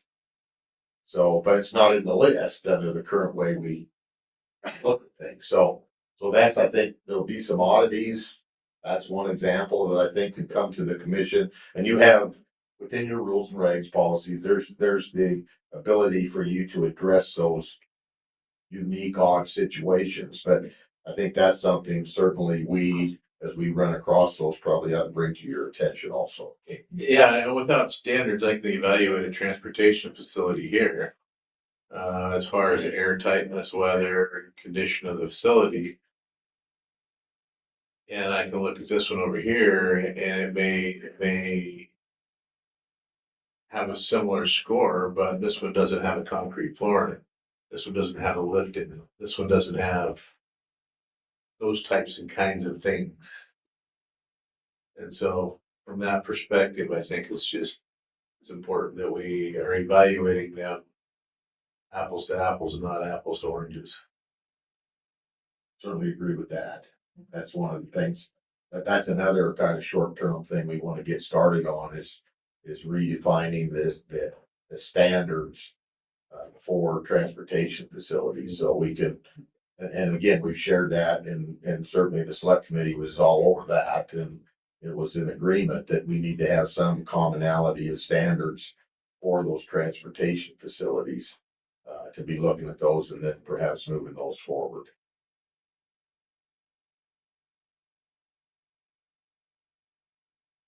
My 2 cents. Well, transportation and food. Storage is pretty important too. Just those two, really. Administrator Carlson brought it up. So another thing I think maybe we need to look at is the score. Is the 0.3 the right score for some of these versus perhaps another score? And the reason I bring that up is that the 0.3 really came about because we were at a 0.55, 0.65. The 0.3 came about as a way to intercept issues before they became big enough where a 0.5, 0.65 means you're at a replacement. So can we get ahead of the replacement, fix those things earlier conversation? If we fix them now, we don't get to that capital construction need. So does a 0.3 fit a non-educational building coming back to your priorities? kind of along that line. Should transportation facilities maybe be a 0.4? I don't know. Should storage be a 0.8? Yes, so whatever. So that's another thing I think perhaps to get some feedback from the facility managers group to kind of see maybe where those need to go. We can ask some of the industry experts. I'm sure nationally they deal with all types of buildings, not just schools. What does that look like from a national level? That's another thing. Perhaps even through the strategic plan process, we could take a look at, because on the state side, we have transportation, mechanic shop facilities, we have storage building facilities, we have the boilers, buildings or that, you know, are tied with build, you know, what does that look like maybe from a national standard and look at that? Cause that's really where the 0.3 came back. It was kind of a national look, so. I mean, we've got, the district has, I think, 8 Connex things in our district. And that's where, you know, the old employee record, the last 7 years of records, you know, parts for buses or those types and kinds of things are stored. Does it work? Yeah, it works. Is it the right solution? It works for us, but you know, so I really like the idea of these people weighing in on some of that. 'Cause it's not like there's an endless pocketbook here. There's a finite amount of resources and we need to allocate those the best we can. So, yeah. Now, for me, the hard part is going back to the example of the district that's hiring an outside mechanic. I'm sitting here pondering that obviously a small district probably doesn't have anything that resembles full-time mechanic work needing to be done on these buses. And then you've got the impact of, okay, we build them this facility, they have to hire a person to man the facility or find somebody who's willing to work part-time. And now we've driven them into an expense that's, you know, either a really expensive maintenance guy who does bus repairs or a really inexpensive mechanic, but either one of them is gonna impact their budget in a way that, you know, I don't know, you know, and so not sure how all these decisions are going to, or thoughts are going to lay together as we try to look at that. But I think if we could at least start quantifying, I guess, is You know, around. the funny thing though is that transportation is 100% reimbursable. State. So from the aspect of hiring that mechanic, they've got someplace to work. I can hire a mechanic. And I get reimbursed. Yeah, I gotta carry it for a year. But I get reimbursed for that. And as long as I've got some reserves or something along those lines, that should be very doable to make that happen. Okay, thank you. Good information. And Mr. Chairman, that particular site, what they did, when they no longer had the ability to get their buses worked on locally, which would have meant transporting them quite a ways away to get them worked on back. They went into their normal maintenance facility where they keep their lawnmowers and their their tools and things to take care of their facilities and lawns and sidewalks and that. And they put in 2 walls and they put in a garage door and they can pull a bus in there. The air conditioner clears by about 2 inches. And they pull it forward and if they get it within about 2 feet of the front, they can close the garage door. So we can work on it. So in the summer, it works great. They can just walk around the ends, but in the winter, that garage, the only way to get from one side of the bus to the other is on the creeper underneath the bus. But you know, they're making it work. Yeah. One thing you find about educators is they're very creative, but they figure out a way to make it work. And he's thrilled to death because he's got a place to work and he's working on buses. So they've innovated something to do work for him. Can he lift the bus? You know, there's a lot of things that are certainly lacking that you would have in a normal bus.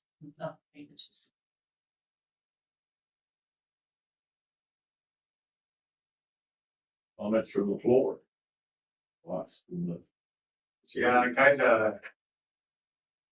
of echo what you guys said, where I think your transportation departments are probably a higher priority than your central administration building or even your maintenance building, because if you look, you'll see our maintenance buildings at a 0.437 or something. We're never in there. We're out working all the time. We're running around. We can make it work, and hopefully if we don't ever get a merger or a new building, we'll use major maintenance to fix those low condition scores. I'm not worried about our maintenance ones, but I do agree that the transportations, those type of things are probably a high priority.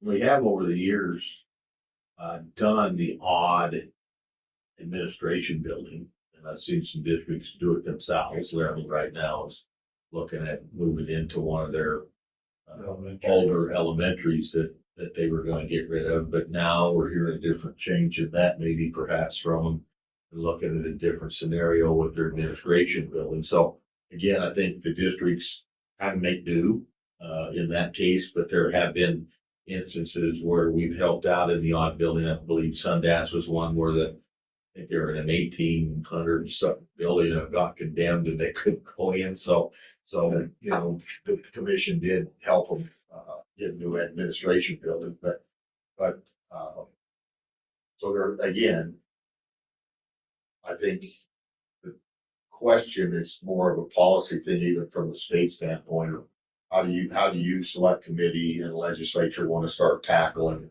some of these projects? Do we just start weighing in those, you know, the ones that are higher?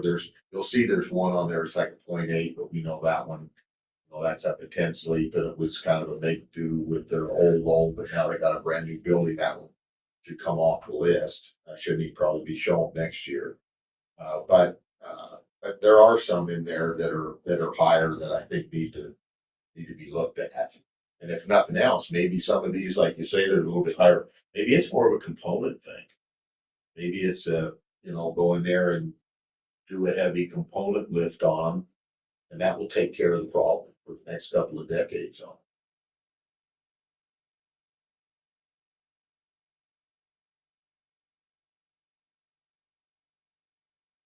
Thank you for that discussion. I think, yeah, it is one that we need to be having, because we need to be looking at these facilities that we do not have some needs out. So, yeah, to Mitch's point, Wheatland Bus Garage is on here to 0.461. We toured that. We looked at that. Now granted, the individual who was there was just nickel pink what facilities he's at. And so I guess I'm curious as to, yeah, that Mercer's complete, but why is it ranking 0.461? It just, we haven't got that project designed and going yet.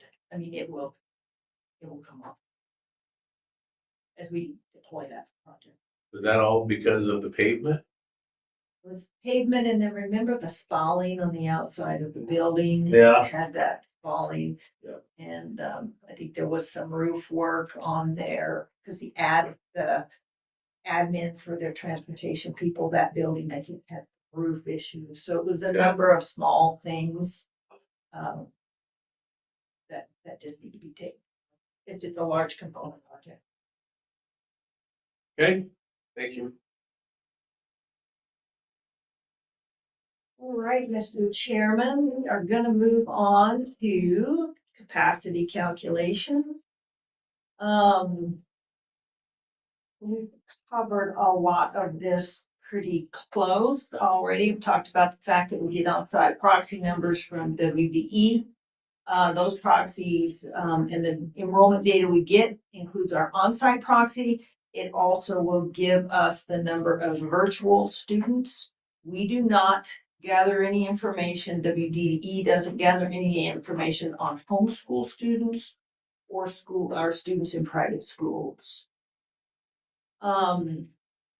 So that's where our data comes from. We generally have that by about the end of December. You know, that data is vital to supporting our facility planning process. as well as looking at our capacities and enrollment projections for the districts. Again, if we are projecting a capacity issue out 8 years into the future above 100%, that will trigger us to initiate a most cost-effective remedy study. We use 8 years, gives us time to do the planning and do the design, construct the building. And by statute, we're supposed to be looking out 5 years beyond when the students should be in that new facility or addition facility. So that's where the 8 years comes from. SCD calculates capacity based on a space-by-space evaluation rolled up into the buildings and then buildings into campuses where we have multiple buildings associated with the school that are all on that same campus. And then campuses into in-town grade configurations. We also have worked with the districts as to look at where those are rural schools, where they're not busing those kids all the way in town. And so we do have the ability to break the rural schools out and know that that capacity is just generated there in that rural area, not necessarily having an impact on in-town enrollments. Where would the Catholic schools appear? Which category? They do not. They do They're not. private school, so they don't show up. They're never in any of the stuff we have. No. So that's students that could be in ours. All right, so the rest of 67 and 68 just gives you statutes and rules and regs. Page 69. This gives you a look at the capacities, district-wide, statewide report. This is a looking across the whole district, so we're not looking at school by school here, it's just looking at the number of students they have with their facilities. You'll see Laramie County School District number 1 at the top of the list, running right at 89% capacity district-wide. And we can roll all the way down to the bottom. You'll see Park County School District number 16, that is Meeteetse, sitting there at 24.5%. Something I might like to just, I'm going to talk about that a little later, so excuse me. So going on to page 70.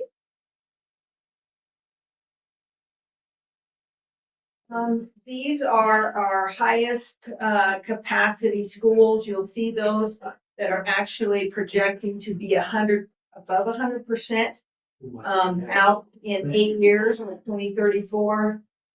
All 4 of those we have already completed the most cost-effective remedy study on them, and we have a remedy in place. You'll see Frontier Academy there at the top of the list. That budget request that we have drafted that you approved today includes renovation of about 15,000 square feet at Jackson Hole High School to accommodate the Frontier Academy. Harp Elementary, a new facility there has been bid. Saddle Ridge, that will be taken care of, and we're looking down into the future to see if that east side of Cheyenne continues to grow. And keeping an eye on that. And then East High School, if we look at that Mercer, it does project us to put in a new Saddle Ridge 2 or an addition at Saddle Ridge 1, and it's out about 5 or 6 years, I believe. So then we move on down between 90% and 100%. You'll see that we have 8 schools in that list. A couple of those already have Mercers completed. So we look at Pioneer Park Elementary School. That's actually the Gifted and Talented program in Laramie 1, and so they control the capacity on that particular school. And the other one is Sunrise Elementary School, which was considered in the Laramie 1 Mercer study. But you'll see other schools here that are on this list. In general, if you compare them to the current percentage, you'll see a lot of them going down. There are a couple that are going up. We see their Burns Elementary's projected to go from 90% to 95%. Bighorn Elementary right here in Sheridan one projected to go from about 84% to 93%. Sundance Elementary, 81 to 92. So you do see a few districts growing.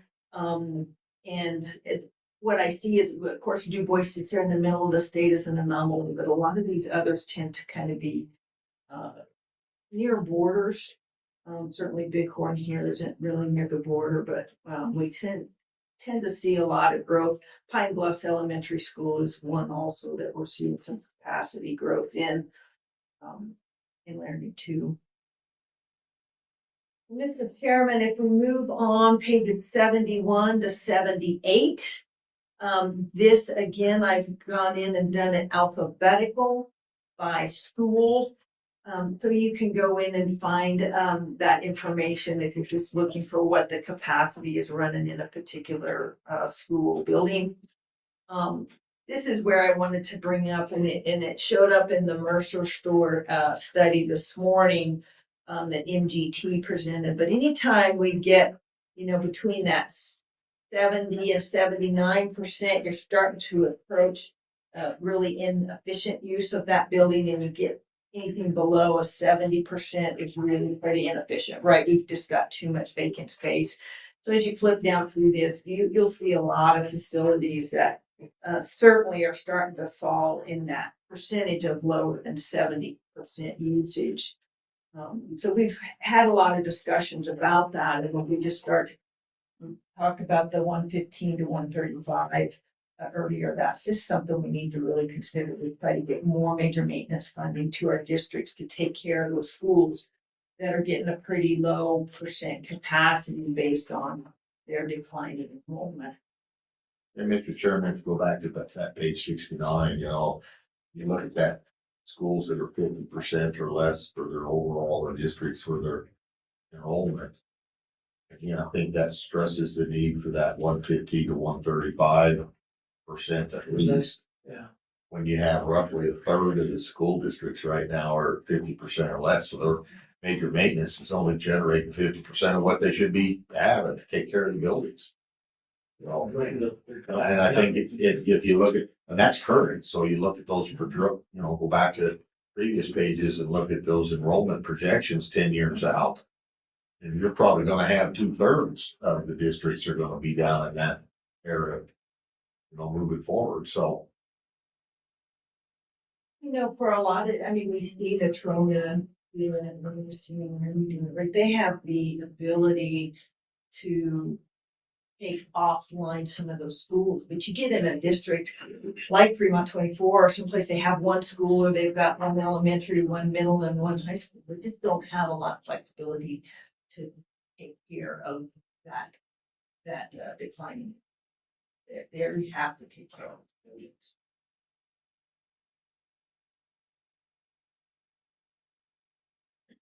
So with that, Mr. Chairman, that completes the capacity section. If there's not any questions, I'll move on to the project cost budgeting. All right. So this is where you've got the B team, because this is really Mr. Rexus's ball game, and he knows this stuff in and out. So I'll do the best that I can as I present this. Project cost budgeting. Generally, our budgets are prepared years in advance of the competitive bidding and construction process. So we are trying to put those estimates together pretty early. So it's a little bit difficult to understand maybe what the market's going to be doing and some of those sort of things out into the future. Step one, really on any of these things, even when we're doing a Mercer, that we are looking at a capacity issue or the need for a new facility or an addition, the most important thing you do is how many students are we planning for and how big is that facility going to be? And that's, your first really critical piece of information to complete a Mercer or to start working on your budget. Again, we are going to take a look at projecting those number of students out 5 years in advance, and that will help us set that allowable square foot calculation. that we will want to size the building to. The next step is to take a look at the projected direct construction cost per square foot. So we extrapolate actual construction costs of past projects from the statewide capital construction database. In 2023, we had Bureau Veritas develop regional Wyoming construction costs using Wyoming contractors. We will also take a look at recent vertical construction project bids to see what kind of historical and current data we can pull from there. We do have 4 third-party cost estimators under contract with us so that we can go out and ask them also to do cost estimates for us. They generally are pretty aware of what's going on in the industry, what the subcontractors are doing, in their general areas of expertise. And so that gives us another third-party look in at cost estimates. The base cost per square foot used when we prepare our budget varies, depending on whether we're looking at an elementary school, a middle school, or high school. We may also make adjustments based on the size of the school, if it's a really small school, if it's a larger school, and then we look at that geographical location. The more remote, the more cost you're going to have incurred to construct that facility. We are also looking at CMAR delivery methods, and that's going to include your pre-construction service fees as well as your construction management fees. The commission approved Laramie 1 to look at that delivery method for hogs today. At our last meeting, you approved Sublet 1 to look at the CMAR for their HVAC project. A number of other things that go into looking at costs for planning, design, and construction. Do they have land? At least generally right now with the projects we are doing, the districts usually have land available. That's not always the case. You did see where we're making some requests for some land opportunity funds because sometimes they do need to look at going out and purchasing land. So we try to take a look at that. We're looking at planning costs. Do we need a merger? Some of those sort of things. If we're looking at land budgets, as you're aware, we're going to go out and take a look at appraisals and determine what that cost should be. Our planning budgets right now, we're making another $1 million request, but for our most cost-effective remedy studies, we are using that $5 million from the 2023 appropriation, as well as $1 million appropriation that came in 2024. So that's keeping us funded there. We'll make that additional $1 million request this year for planning studies. The other thing we do I already talked about the sizing of the building. The other thing we do is we work with the district and try to project out when that construction is going to occur so that we can add inflationary costs on. When we're looking at inflation, we do work with the Wyoming Department of Economic Analysis looking at that. Our office tracks an awful lot of data already where we're looking at what inflation's doing. We get some reports that gives us inflation just on certain products. We can see which products are really inflating up or which ones might be coming down a little bit. So there's a number of different avenues we look at to try to put a reasonable inflationary factor onto those costs. We do also use all that information in the schedule. I'll show you behind the next tab to develop our deployment schedule on what the timing is going to be of those projects. In addition to construction costs, there are often other associated costs with project budget.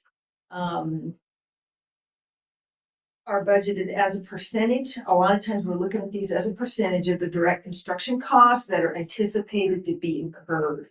So those items include your architectural and engineering fees, your design costs, your owner's overhead, site and topographic surveys, if we need to get in and do any type of environmental assessments, geotechnical investigations, depending on the soils, special inspections, furniture, furnishings and equipment, commissioning agents, owners, reps, and a project contingency. And, so we're doing a lot of that by percentage. John has been doing enough of this that he has a pretty good feel on where those percentages might fall, that we may adjust outside of what we actually have in that budget worksheet, just based on some experience and projects we've seen in progress. We often include demolition funds. If the scenario is known and we know they're gonna demo that building, we may make that request right in the construction budget. If we know that's gonna happen. As you have seen us do of late, we are, unless we have a pretty good asbestos abatement investigation and good costs, we are starting to often push that request off until the design process gives us a cost to look at asbestos abatement, because they can vary significantly. We did go out and just kind of pull a couple projects to show you the variation.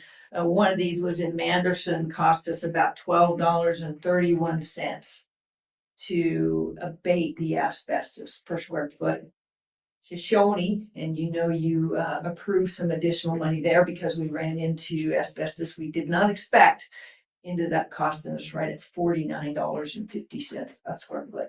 And there's a number of things that can control that, the amount, but your location, how far do you have to haul that stuff to dispose of it, those types of things. So it's just so variable that we are delaying that request if we don't really feel like we've got a good number to ask. There can be other expenses like Tribal Employment Rights Office, tarot fees if we're working on the Wind River Indian Reservation that we're going to have to pay, offsite infrastructure maybe to get sanitary sewer to the site, or water some distance, those types of things. When it comes to those types of costs, we're going to usually go out and hire a consultant that can give us those project costs. The tarot fees are a little easier, but sometimes these other fees, we just aren't, we just don't know. So we'll hire experts in that field to help us come up with those cost estimates. I think the last paragraph there might be one of the most important. Project budgeting is not an exact science due to the numerous unpredictable variables that affect the demand and cost of labor, materials, and schedules. And so, we're doing the best we can using those third-party cost estimators to help us. Obviously, as the design's progressing, design consultant is also doing cost estimates.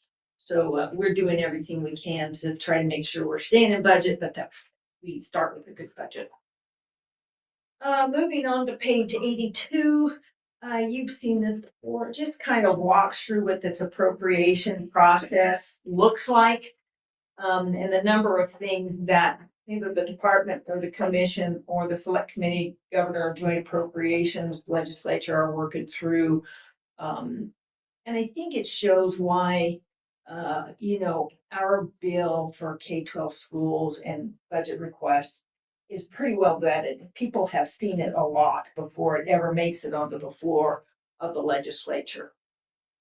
So number one there, we're developing facility plans. We are actually in the process of setting those meetings and starting to set those meetings right now. We're going to try to do the charter schools between August 10th of 2 last weeks of August there. We'll get the charter schools done, and then we're going to move into the 48 districts. And actually, Christine's been blowing up my email this morning, getting those set. So we're already starting to move towards setting those meetings and getting that facility planning process going. We developed and prioritized the component list. We presented that to you. Commission then is responsible to approve those facility plans, the capacity facility condition index, and our component lists. The state construction department develops this annual report that we're reviewing right now. The commission is responsible to submit that annual report to the select committee by September 1st and to the governor. Select committee will review that annual report, and in that we will give them the commission's approved budget request, and they will draft the budget bill for the governor and joint appropriations committee. We also, kind of paralleling that action, we're going to review that with the governor. And review those recommendations from the commission and the select committee. And then the governor will make recommendations to joint appropriations committee. Joint appropriations committee will then review the governor's recommendation and amend the budget bill as applicable. Legislature debates that on the floor and votes on it, and then the governor will review the bill, sign or veto, and then the funding becomes appropriated as the bill aligned with some of it coming immediate and some coming at the beginning of the fiscal year. Mr. Chairman, I think we have a pretty good process here. It's kind of a continuum on the school side. So state statute says that both the school and community colleges, we report annually. On the state side, the different hat that we have in the department. We don't have this process. There's nothing says that every year you shall submit a budget. It's actually during the budget year. But because of kind of the process of doing construction projects, you really don't want to break. You don't want to lose that time. But that is on this past Monday, we met for the building with the building commission to get that budget approved, just like we're doing here today. Same timelines. But one of the discussions we had there was what we call Mercers, they call level 1, level 2 studies on the state side. But then we seem to get this break of 12 to 14 months because we come through, they do their level 1, level 2. They have to ask the commission to do level 1, level 2 studies. They get, and that's a budget amount that goes to the legislature. Then we come out and do them.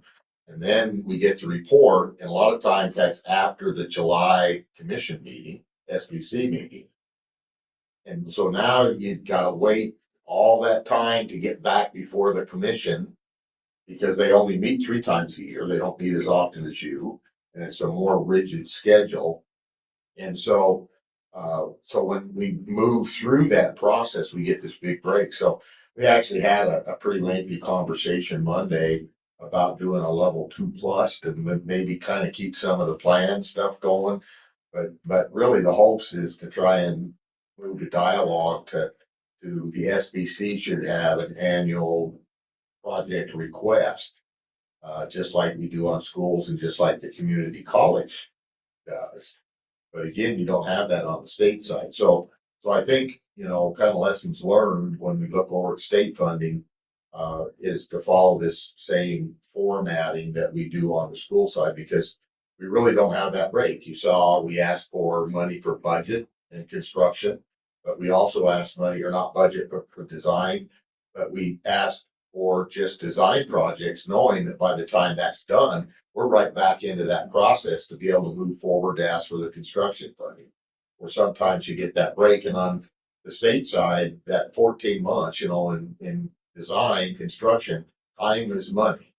So you add another 6% inflation, and this year we had about, I think it was $400 and some million worth of requests Monday before the SBC. We'll take a 6% break in 400 million. That's just $1 or $2 that we've lost due to inflation. So again, we're kind of putting both hats on today and talking. I think because of the process that we do here, I think the state can learn some lessons over on the state side for funding also. Like it or not, we all compete for the same money. Yeah, you've got the school foundation versus general fund, but it's all coming out of those same pots. And so if we save, 10 million, 20 million a year here just because we're more efficient, that's going to help everybody in the long run on the building side. So.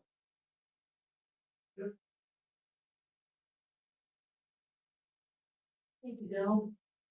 So moving to page 83, just a different, it's put in a flow chart that is basically the same information of that sheet that I just covered with you. Move to page 84, there you'll see an example of our budget worksheet. Kind of gives you a feel for those percentages that I was talking earlier that we use in there. Again, we'll go in there and adjust those based on different things that we're seeing, maybe geographically where we're located, or maybe certain costs are coming in a little higher, like commissioning or something's coming in higher. We know that, we might bump that up. So this is the worksheet that we use. I'm on page 85. Here you're gonna see a graph shows you the average, hard construction cost per square foot. So these are actually bid amounts. I think the encouraging thing is you can see, you know, we're kind of, all over the place there for a few years, 23. We went up a little into 24, but 25 and 26, you can see, that we're dropping off now on those costs per square foot. So that orange dot you see in 2026, that is the bidding of ARP and Mountain View, the new 5-6 and Laramie 1. ARP came in at $447.28 a square foot, and Mountain View came in at $460.88 a square foot. We're happy with those costs, with the amount of data center work that's going on, the amount of work that's going on out in the base. We were worried what kind of cost we would get. We got very good costs and good competitive bids, really tight bids, which is always nice to see. It tells you that our center plans. Moving on to page 86, that's giving you the same data. It's in a scatter chart. So anywhere you see one of those blue dots, that's an actual bid. And then the orange coming through here, the orange dots, and then the polylines just showing you where that average is falling of all the bids that were let that year. And you'll see some anomalies here and there. You can look at that 23, 24, and you see that really low blue dot. That's Antelope Creek, that module that was bought, used, and placed out there near Laramie Peak. So you get a project like that, and then it's not really the same as building a new school, a new elementary school. Okay, moving on to page 87. Another way of showing this data, the blue bar is actually the bid amount, cost per square foot, and then when you see the orange bar there, that's actually the construction cost dollars per square foot, which means we closed out those jobs. We know in the end what that final dollars were. And so you can see they stay pretty close. On occasion, we're a little higher, maybe even a little lower here and there. But that's what this is depicting, bid versus final costs. No open projects have closed since the 25 annual report that we gave you. So you can see the orange bar for 25 to 26. Those are pending. And this represents the construction cost and the amount that was paid to that general contractor when that project completed. So that is what that information gives you. And that's the end of that section. Budget cost budgeting. Are there any questions? All right. Then we move on to the deployment schedule.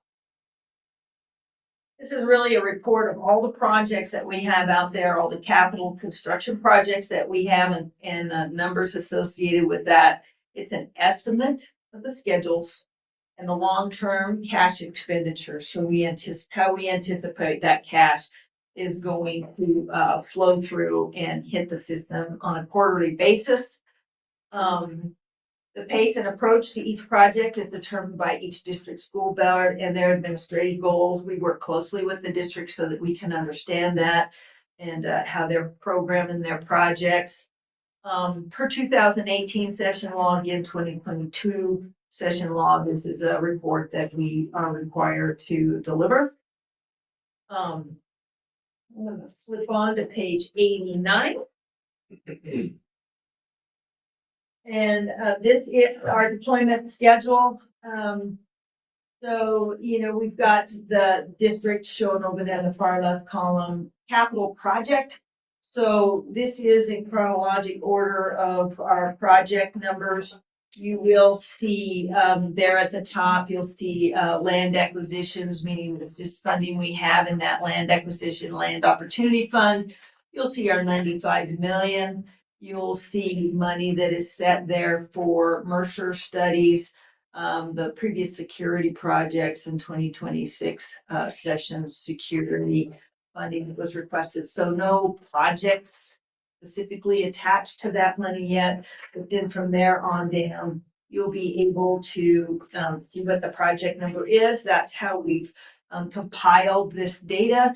Next item will give you the project building that is being worked on, or if it's land, it'll show that. We get to the type column, that's going to give you a little more information there. So you'll see, well, this is land acquisition, or this is remedy for Mercer studies. Security, you'll see this is component project, this is a demolition project, renovation, new construction. So that kind of gives you a look at what type of project that is. It'll show you the actual appropriation that was made by the legislature. And then that the next column says this is the unspent amount of that appropriation as of June 3rd of 2026. So that's when we pulled this data. Then we come out and we show you the fiscal years. I'm going to go up and hit that key. If it's blue, it's a planning project. If it's brown, it's land related. If it's yellow, it means we're in design, and those are design funds. And if it's shown as green, those are construction funds. So now you can look down through those lists and you can see quickly what types of monies we're talking about. And then you'll see what our anticipated quarterly expenditures are. We do just take, projects, they fluctuate on how they move. I mean, we know when you get heavy in construction, they actually kind of peak and do a bell curve, right? We've just taken that money and split it evenly across these quarters until we anticipate that project to be completed. We move on to page 90. Those you see there in that bright orange, those are projects that we still have ongoing active Mercers on. Thomas Stover will come off of there as we discussed the approval on that today, but those are the Mercers that are remaining yet to be completed.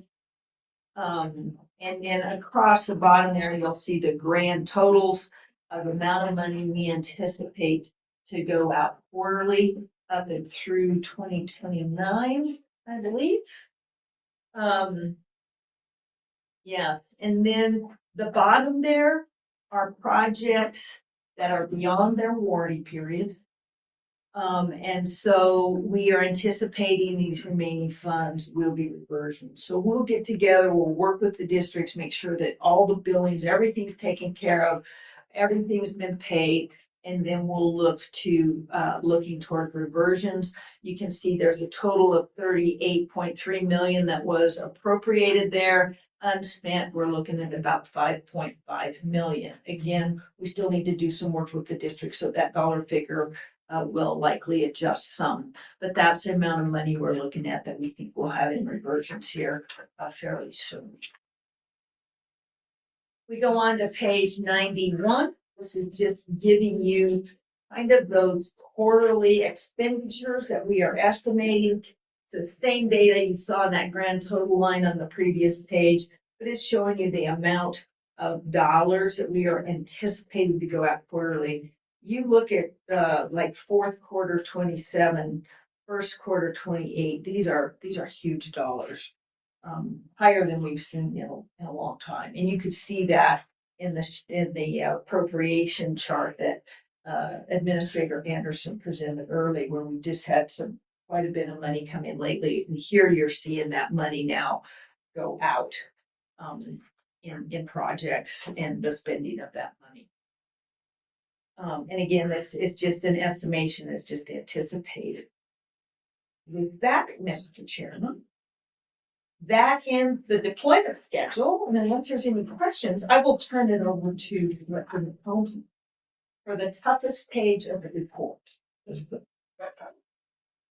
Mr. Chairman.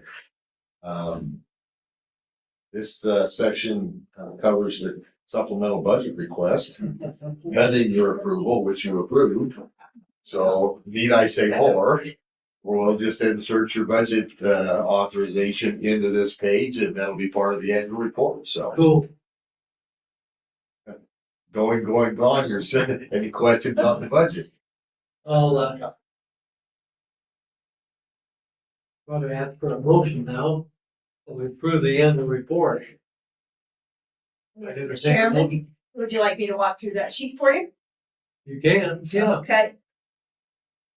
Oh, Mr. Chairman, I think I'm going to kick over the top and just move to the recommendations. Yep. We've already talked that.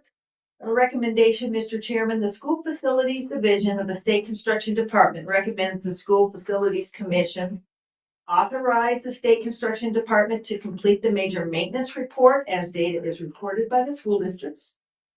Authorize the State Construction Department to make technical, grammatical, and formatting changes necessary to finalize the report if needed. Authorize the State Construction Department to adjust the project budgets if needed based on final Mercer reports approved by the Commission. Authorize the State Construction Department to update the executive summary and the 2027-2028 supplemental budget request based on the SFC approved budget request at this meeting. Authorize the State Construction Department to present the proposed School Facilities Commission annual report to the Select Committee on School Facility for its review and consultation, and direct the State Construction Department to report back to the Commission at the September 2026 School Facilities Commission meeting. Mr. Chairman, I move that the School Facilities Commission approve the State Construction Department's recommendation as indicated. I need a second. Second. We got a couple seconds, that's good. Questions? Questions? There are no questions. We'll entertain the ayes. Approval of the plan. Or report, excuse me. All those in favor say aye. Aye. Aye. Any opposed, same sign? It's approved. Thank you, Mr. Chairman. We, it's my understanding, we do have no reason to have an executive session today. So we'll pass over that. So, I'd like to thank everybody for being here today. The lunch was great. You guys all did a good job. Staff. Thank you very much for a great job, all of you. We're gonna miss Devin, but Tabitha is great, so we're gonna have fun. So, and I'd like to thank everybody, and I need a motion to adjourn. Almost screwed up, didn't I? So moved. I need a second. Second. All those in favor say aye. Aye. Aye. Motion approved. Thank you, everybody. End of the fiscal year concluded.